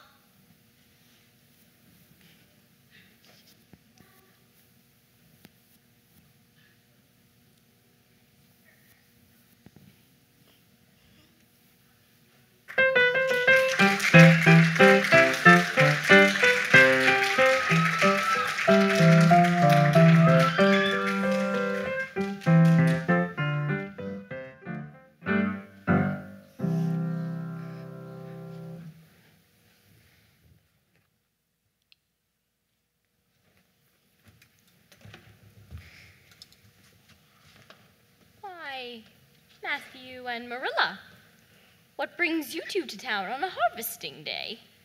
To see the doctor. I've been getting those headaches again. Oh, you poor dear. What did he say? Well, he gave me another pair of glasses, but they never seem to do any good. Of course, Matthew's the one that ought to see the doctor, what with his heart and all, but I can't get him to go. Is Anne back from the exhibition to Charlottetown? Mr. Barry is driving her and Diana back tonight. It was nice of Josephine Barry to let the girls stay with her. I always thought that woman was an old sourpuss, but she sure took a shine to Anne. Like everybody does. Matthew, I saw your rake parked outside the general store, and that mare looked awful thirsty to me. Well, we better be getting going anyways, Myrna. Come on. Why don't you go water the mare, Matthew? I need to talk to Marilla about a new recipe I'm trying out. She'll be right along in a second.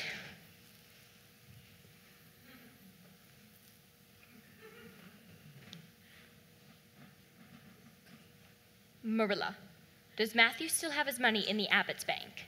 Every penny we've got. I hear that bank's a little shaky.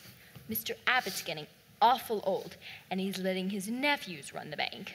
You might think of putting your money someplace else. I'll mention it to Matthew. Thank you, Rachel. Come along, girls. Well, the Reverend and Mrs. Allen. Good morning, Mrs. Lind, Mrs. Rachel Lind. I'm sorry. I'll have all the names before long. I told my husband I'd memorize the congregation's names if he would memorize the Sunday sermons. And good sermons they are. I miss Reverend Bentley's sermons, of course, but I had his memorized even before he retired. Let's see, the people you were just talking with, the Cuthberts. Correct. Their girl is in my Sunday school class. When I asked the pupils to tell their favorite Bible verse, Anne said hers was, God's in his heaven and all is right with the world. I reminded her that the poet Robert Browning wrote that. Well, we both agree Price should be in the Bible. She's certainly a fine, intelligent young lady.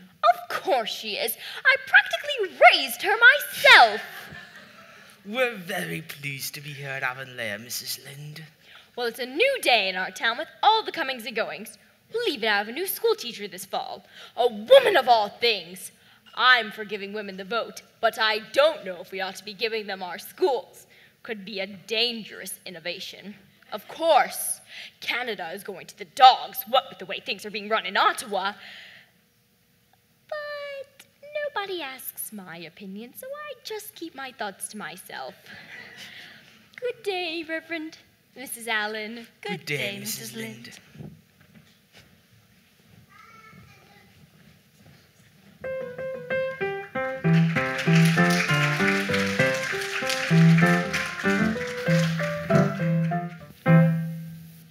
It's a wonderful party, Diana. Shall we take our tea into the parlor?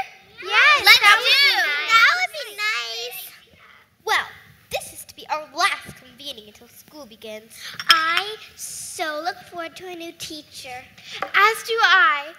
Although it was a sad day when Mr. Phillips announced he was leaving. But not too sad. We all cried. Convincingly, I thought. You know, this gathering has been so divine. I could think of only one other thing we haven't done that would make it absolutely perfect. And what is that, Carrie Sloan? A small, friendly game of I dare you. Let's do it. It's my time to dare you. All right. We'll make the dares while we finish our tea. Then we'll go out into the garden and do them. Ruby Gillis, I dare you to climb up the big willow tree outside the front door. But it's full of green caterpillars. I know. That's why I dared you. All right. I will. Yay! Jane Andrews, I dare you to hop around the garden on your left leg without stopping. But I don't have good balance. Of course. That's why I dared you. Very well, I will. Josie Pye, I dare you to walk along the edge of the wood fence that surrounds this garden. But I've got my slippery shoes on. That's why I dared you. All right, I will. Yay! And I dare you, Aunt Shirley, to walk on the ridgepole on top of the roof. But high places make Anne dizzy. I know. That's why I dared her. She'll fall off and be killed. Josie, it isn't fair to dare anybody to do something so dangerous. Anyway, Josie, you've already given one dare. That's all you're allowed. Don't do it, Anne. I must do it. My honor is at stake. No, Anne. It's too dangerous. Let's go. I'll even go first. I shall walk that ridgepole on the roof or perish in the attempt. She's going to do it. I've got this. Wait. Someone help me take these cups back to the kitchen. Mother will kill me if I don't. She's going to do it. Look at her climbing up that ladder. She's up on the roof. She's taking a dare Good and proper, Josie Pye. Oh no, I can hear her up on the roof. Be careful, Anne. The slant on that roof is very steep. She's on the ridgepole. Good girl, Anne. I knew she could do it. She showed you, Josie Pye. Come on, look, Diane. Come down now, Anne. Join for Madison. Why is she swaying? I think she's slipping. Anne, be careful. Grab the ridgepole. Grab the ridgepole. If you fall, try to land in the Virginia creepers. Oh, no! Anne! Anne!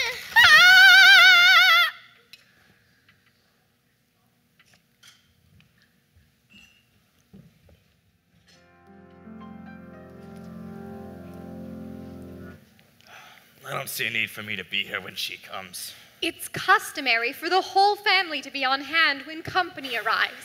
Now, button the top button on your shirt. It ain't the preacher himself. It's only his wife.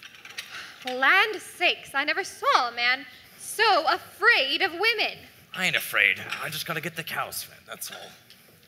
She'll only be here a little while. Anyway, there's something I need to talk to you about while we're waiting for her. There's some talk that the Abbot Bank's a little shaky. That's all it is talk. Papa kept his money in the Abbot, and he was safe all those years. Times are changing, Matthew.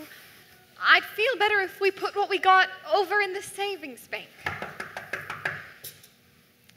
Just think about it, will you, Matthew? Afternoon, Mrs. Allen. Good. Hello, and how are the Cuthberts today? Pretty good, I guess. And Mrs. Allen's here. Have a seat, Mrs. Allen.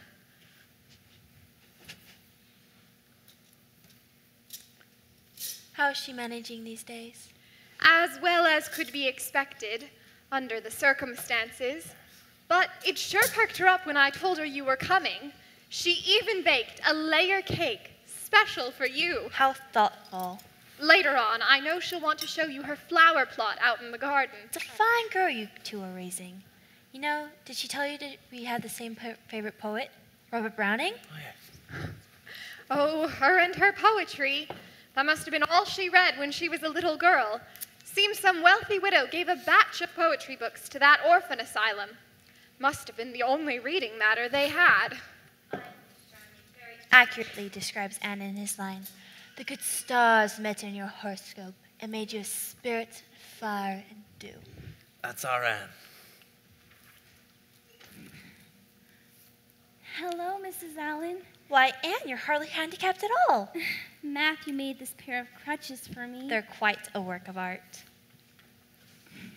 Well, let's have some cake. I'm sure Matthew's anxious to get back to the pigs. I was feeding the cows. I can hardly wait to taste your cake, Anne. I'm honored you made it for my visit. You know, I came here especially since it's the first day of school, and I thought you might be a little down in the dumps. That's very thoughtful of you, Mrs. Allen. But I won't miss too much school. My cast will come off in just 2 weeks, and Miss Stacy, our new teacher, said she would try to drop off my assignments before I start back again. Is something wrong? Mrs. Allen, don't eat any more, not even to be nice. And Shirley, what on earth did you put in that cake? Just the recipe. What's wrong? It's horrible. Taste it yourself.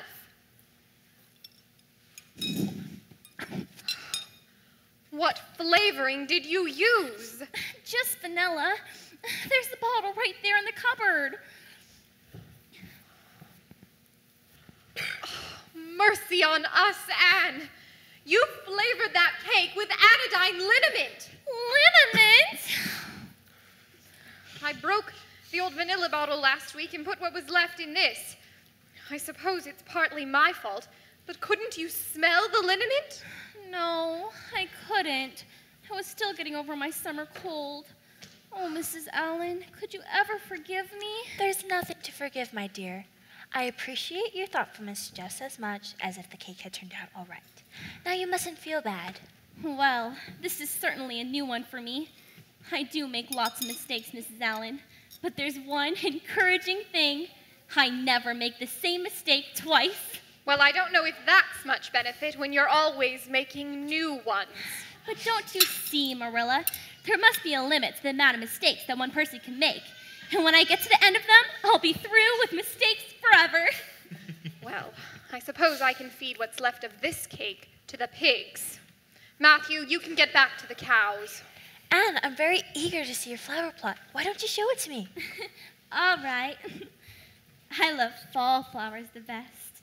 I just think they're the most beautiful. Why, Gilbert Blythe. Hello, Mrs. Allen. Anne. Good afternoon, Gilbert. Anne, you can join me later. Wait, Mrs. Allen, don't go. What are you doing here? Mrs. Stacy let me bring your books and assignments to you. Why did you want to do that? Well, maybe it's because I don't want you to have any excuses when I score higher than you on the Queen's Entrance examinations. Perhaps you'll be the one looking for an excuse. We'll see. Well, goodbye. Gilbert. Yes? Thank you. Again. Again? I was remembering the incident on the river last summer. You mean when you and the other girls were acting out your Tennyson poem and your flatboat began to sink? I couldn't just let you drown, could I? I'm just glad I happened along when I did. So am I. Anne, has it ever occurred to you that we might possibly be friends? It has. Somewhat. I'm sorry I made fun of your hair that time. Besides, it was so long ago. I think your hair is awful pretty now. Honest, I do. Carrots!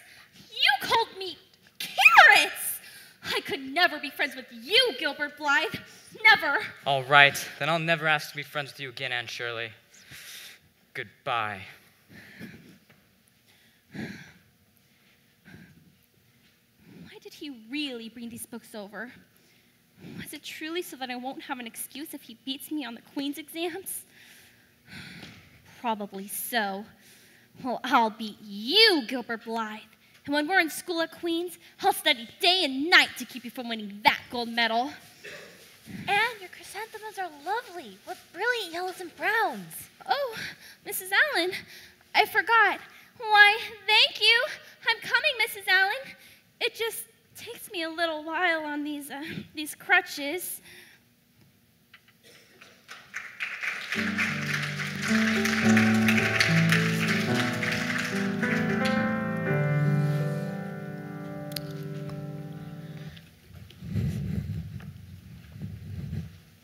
Dearest Diana, here it is Tuesday night, and I'm running as I promised. I'm here at your Aunt Josephine's. It was so kind of her to let me stay here while I take the Queen's examinations. We begin first thing in the morning. Everyone was frightfully nervous today, and the moods varied with individuals. My hands are cold as ice. Feel my hands, Josie.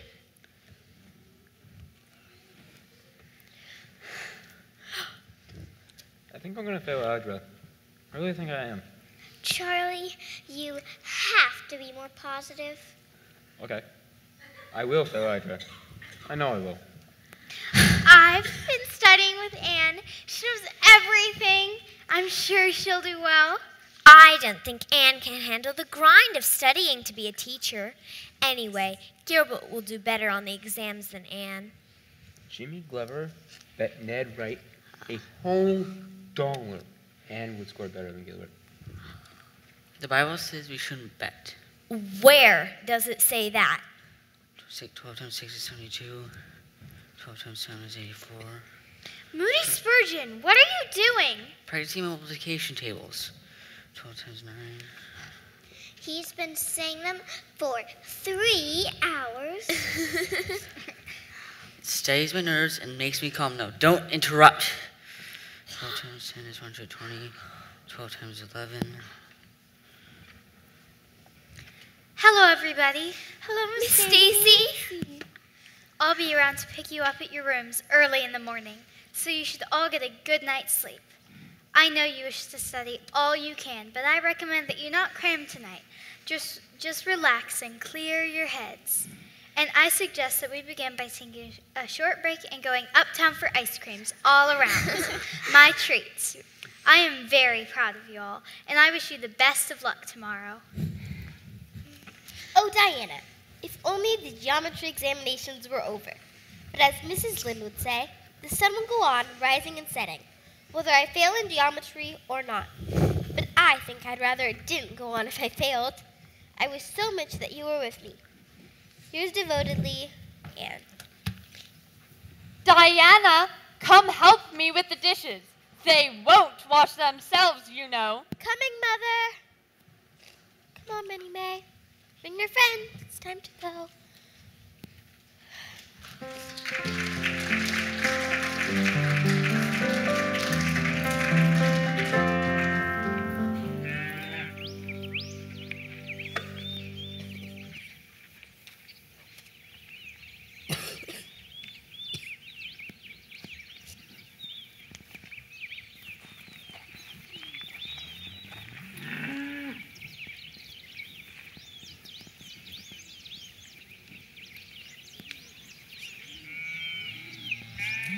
Marilla, Matthew, I'm home.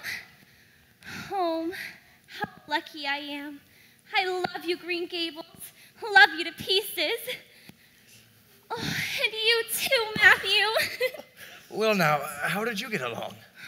I don't know if I passed or not. I have this creepy, crawly feeling that I didn't. But I'd rather not pass at all if I didn't get ahead of of a certain somebody. Oh, Marilla, how I missed you. It seems I've been gone much longer than 3 days. More like 3 years. How did you do? She thinks she failed, but I don't believe a word of it. Well, if she did, that means she wouldn't be going away next year. When will you know? The pass list comes out in the Charlottetown paper today, but we won't get it till tomorrow. But right now, though, I'm not even going to worry about it. I'm just going to enjoy seeing the both of you.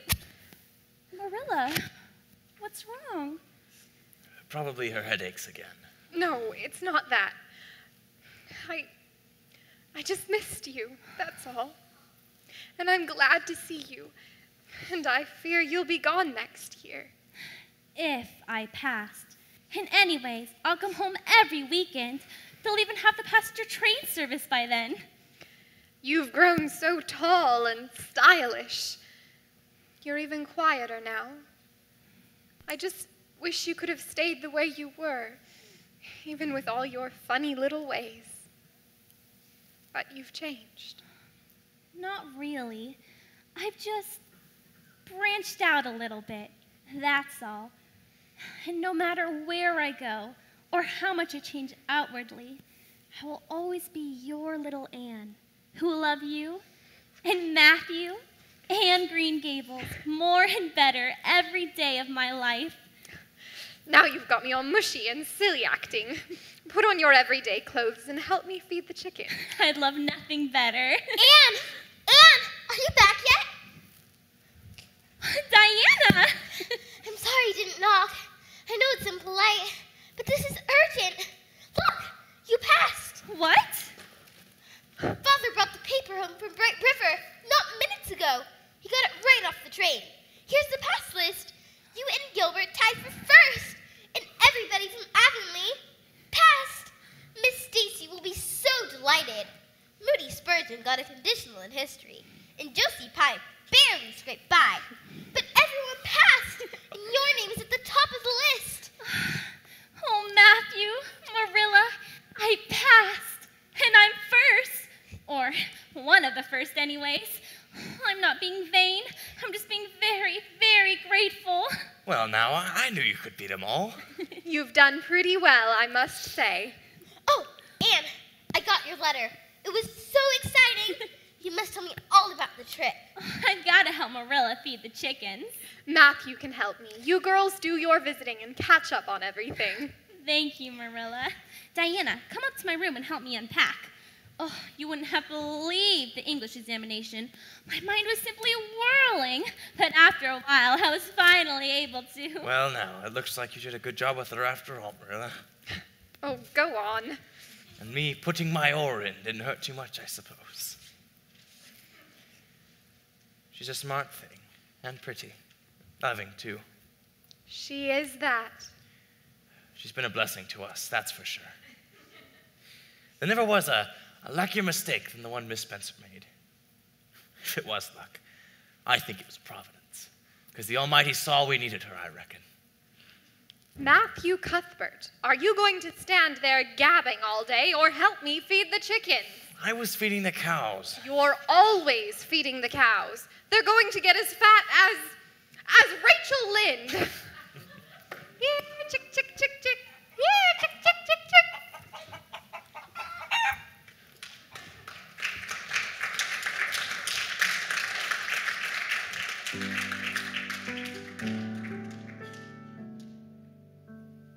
We'll wait for you in the parlor, Josie. Josie, please hurry. It won't be daylight much longer. Fine. Charlottetown is much more exciting after dark. Why is she getting so fancied up anyway? She hopes to see her French professor in town. And why not? He's simply a duck. I prefer men my own age. Like Gilbert Blythe. I've seen him carrying your books, Ruby. Josie, are you ready? No, I just need some help with this necklace. Is Anne coming? No, she's studying as usual. She's determined to get her first class teacher's license in 1 year instead of 2. I wouldn't dream of finishing in 1 year. I cannot wait to come back to the academy. Anyway, my father can afford it. You know, when Anne decided to try and finish in 1 year, Gilbert decided he would too. I wonder why. Hi, everyone. You better get to town while it's still daylight, or you'll have to be escorted. We're being detained by Josie's jewelry. Come with us, Anne. You can't study all weekend. Anyway, everybody knows Emily Clay or Lewis Williams will win the gold medal. Or Gilbert Blythe. Or Anne Shirley. In fact, I'll bet Anne could win the Avery Scholarship if Queens were awarded one. Ready? At last. Are you sure you won't come with us, Anne? Miss Josephine Barry is picking me up in a few minutes. I'm going to spend the night with her. How nice. Remember how we all used to come home every weekend before Christmas? We were so homesick then. And we didn't have so much homework to do. Oh, look. There's Gilbert on the front porch. He can walk us to town. Goodbye, Anne. Have a nice time, Miss Bye. Berries. Thank you. I will. We were so homesick then. Well, some of us still are. Oh, how I wish I could go home. Matthew's probably coming in from the fields about now. Marilla's making tea for him and the hired hand. They'll talk of the crops, the cows, the chickens. Will they talk about me? Do they miss me as much as I miss them? Anne girl. Miss Barry! Would you be terribly offended if I called you Aunt Josephine? I'd be terribly offended if you didn't. I'm so glad I'm going home with you. Thank you for inviting me. Will you stay the whole weekend? Thank you, but final exams are right around the corner, and I must do well so I can graduate and get my teacher's license. Well, at least we can make the most of one night. I had my cook bake a fancy wild turkey with all the trimmings. How does that sound? Simply wonderful. Come now. The driver is waiting. By the way, did I just see the Blythe boy on the porch? I think so. Nice young man. A good match for you, I'd think, Anne girl. Well, now, I'm not so sure. I am. He's attractive, seems studious, ambitious, and he possesses an even more important feature. What's that, Aunt Josephine? A strong chin. It's true. A strong chin is a man's most important attribute. Now, a man with a weak chin is as apt to leave you as he is to love you. When I was a girl about your age,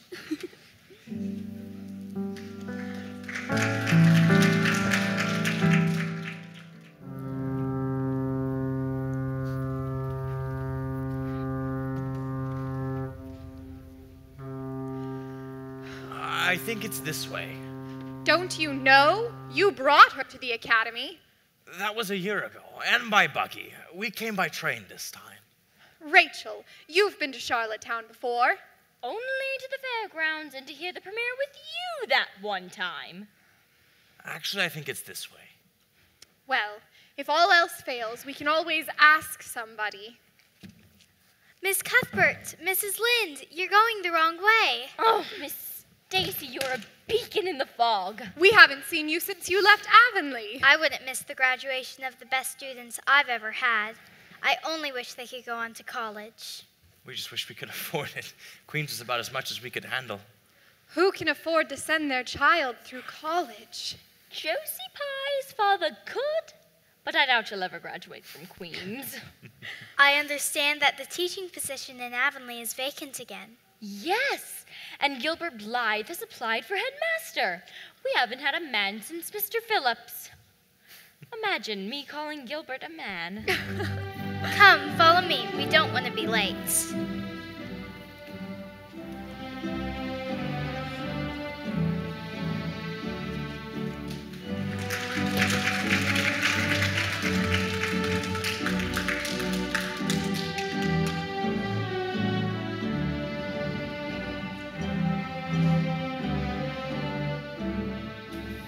Lovely. Lovely. Well, now, that was the commencement ceremony. There are lots of refreshments, too, by the look of it. Our Avonlea students have acquitted themselves nicely. They all have been working so hard. Miss Stacy, you've prepared them so well. Everyone is so grateful to you. You've given Avonlea students opportunities beyond what they used to have and made all of us real proud. That Gilbert Blythe took the highest honor, the Queen's Academy Gold Medal. And didn't our Anne sweep all expectations? The president of the college said it's a rare scholarship. I guess the Avery Medal isn't awarded too often. No, it isn't. Mr. Neville Avery of New Brunswick left a portion of his fortune to endow scholarships among the various high schools and academies in the Maritime provinces. Queen's Academy has been awarded this scholarship because of our unusually high academic achievements this year. Anne and Gilbert have had quite a competition going on. Yes, they do. Diana has spoken of it often. Quite an intense competition. Well, I am right proud of our Anne. Now she can go on to get her Bachelor of Arts degree. The scholarship pays for all her expenses for 4 whole years at Redmond. It's just like she wanted, just like we hoped and dreamed. It's like a miracle. No, Matthew, it's no miracle. It's hard work, that's what it is. And the president even called our Anne delightful. And deserving.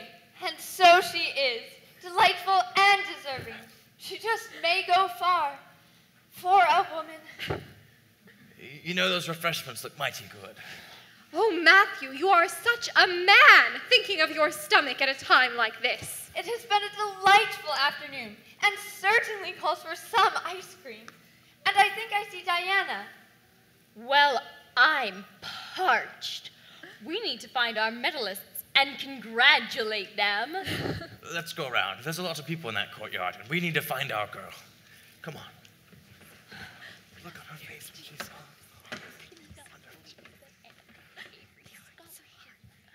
So excited. Anne, congratulations, Miss Shirley. The same to you, Mr. Blythe.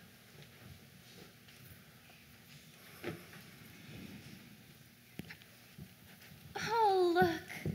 There's Marilla and Matthew and Mrs. Lynde. Oh, and Miss Stacy. How thoughtful of her to come.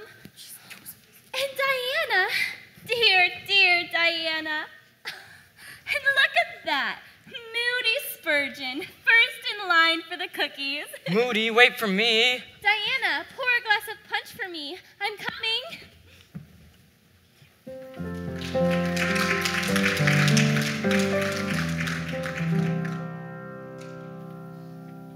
Martin, that was a pretty heavy load for the horses to pull all the way from the station.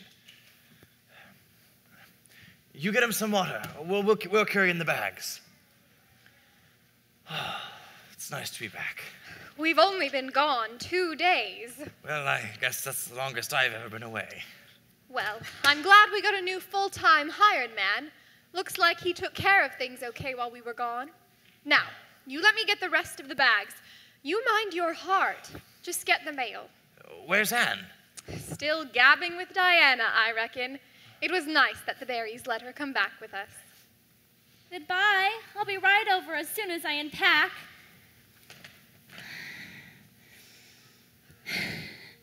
Oh, Green Gables, how I've missed you. I'm going to spend every minute memorizing you this summer before I go to Redmond. Marilla, let me help you with the luggage. No, child. You rest a little. You've earned it to take that first-class teaching license and that Avery scholarship all in 1 year. Well, well. I'd better get the mail and get back to work. Oh, Matthew, let's all take a rest today. I don't know. There's always so much to do on a farm, even with a hired hand. I only wish it'd been the boy you sent for.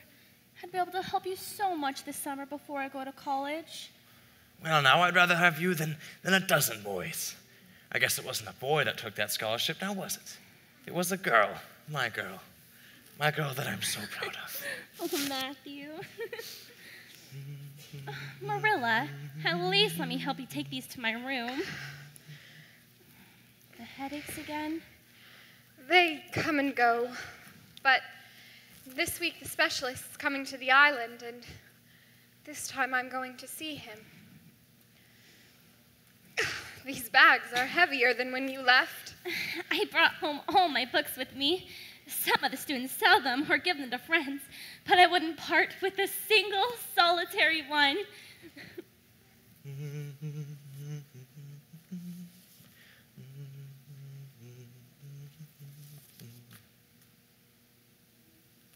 Well, now,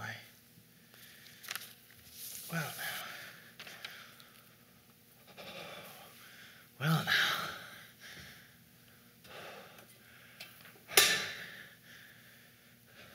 Ah!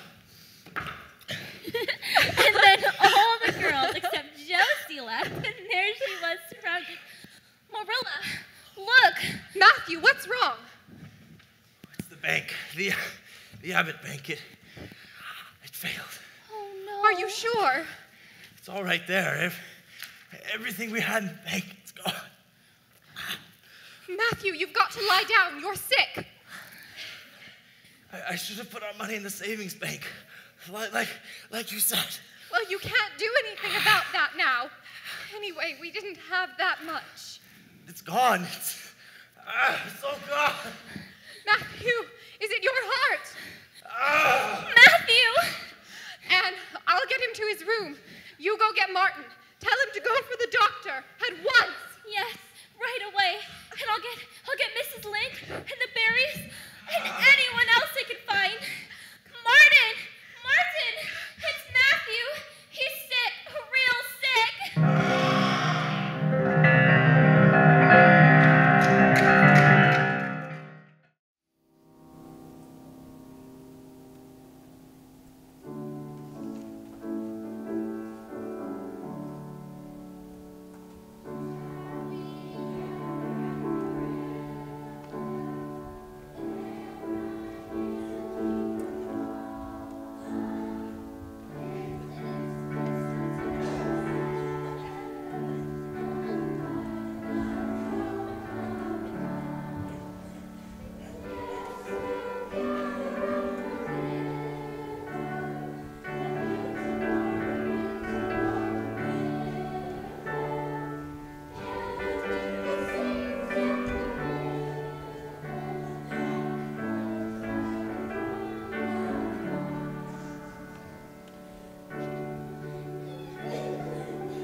Let us pray.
Is that you? Yes, Marilla. You're going to be late for church. Where have you been? I left before you got up. I went to the cemetery and planted a bush at the foot of Matthew's grave. White Scotch rose bush. He loved those flowers the best. Oh, Marilla, what are we going to do without him? We'll just have to do with each other now. I don't know what I'd do if you weren't here. I hope you know I love you as much as Matthew did. It's never been easy for me to say things of the heart. But I love you as dear as if you were my own flesh and blood. You've been my joy and comfort ever since you came to Green Gables. Oh, Marilla.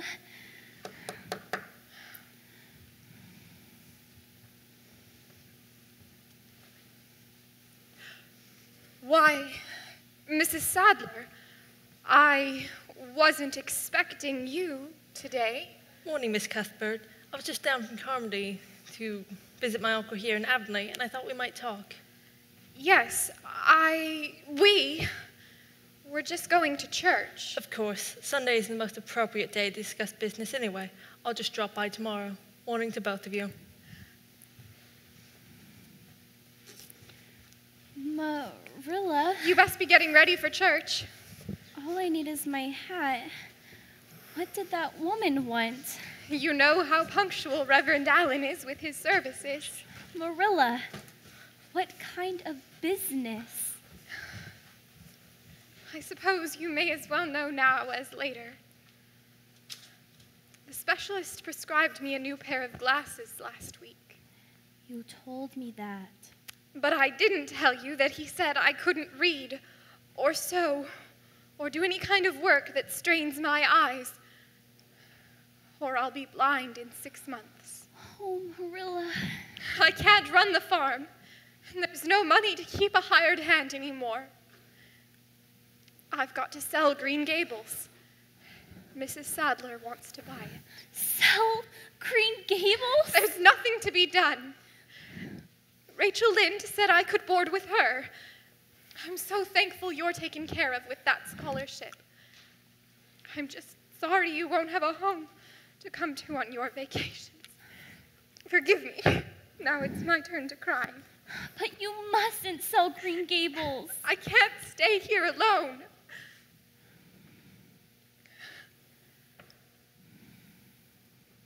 You won't be alone. I'll be here with you. But you'll be at Redmond College. I'm not going to Redmond. Not going? What do you mean? Just what I said. I'm not going to take that scholarship. Now, Anne, you can't.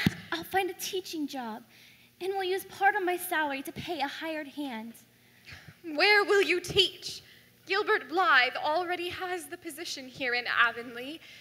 Any place else would be too far away for you to live here. Then I'll be the hired hand myself. I'll read to you and cook for you and keep you cheered up. We'll be really cozy and happy here together, you and I. I can't let you give up that scholarship. And I can't let you give up Green Gables. But your dreams, Anne, your ambitions. They haven't changed. There'll be time for all that later on. You see, we've just come to a little bend in the road. That's all. And we just have to bend along with it.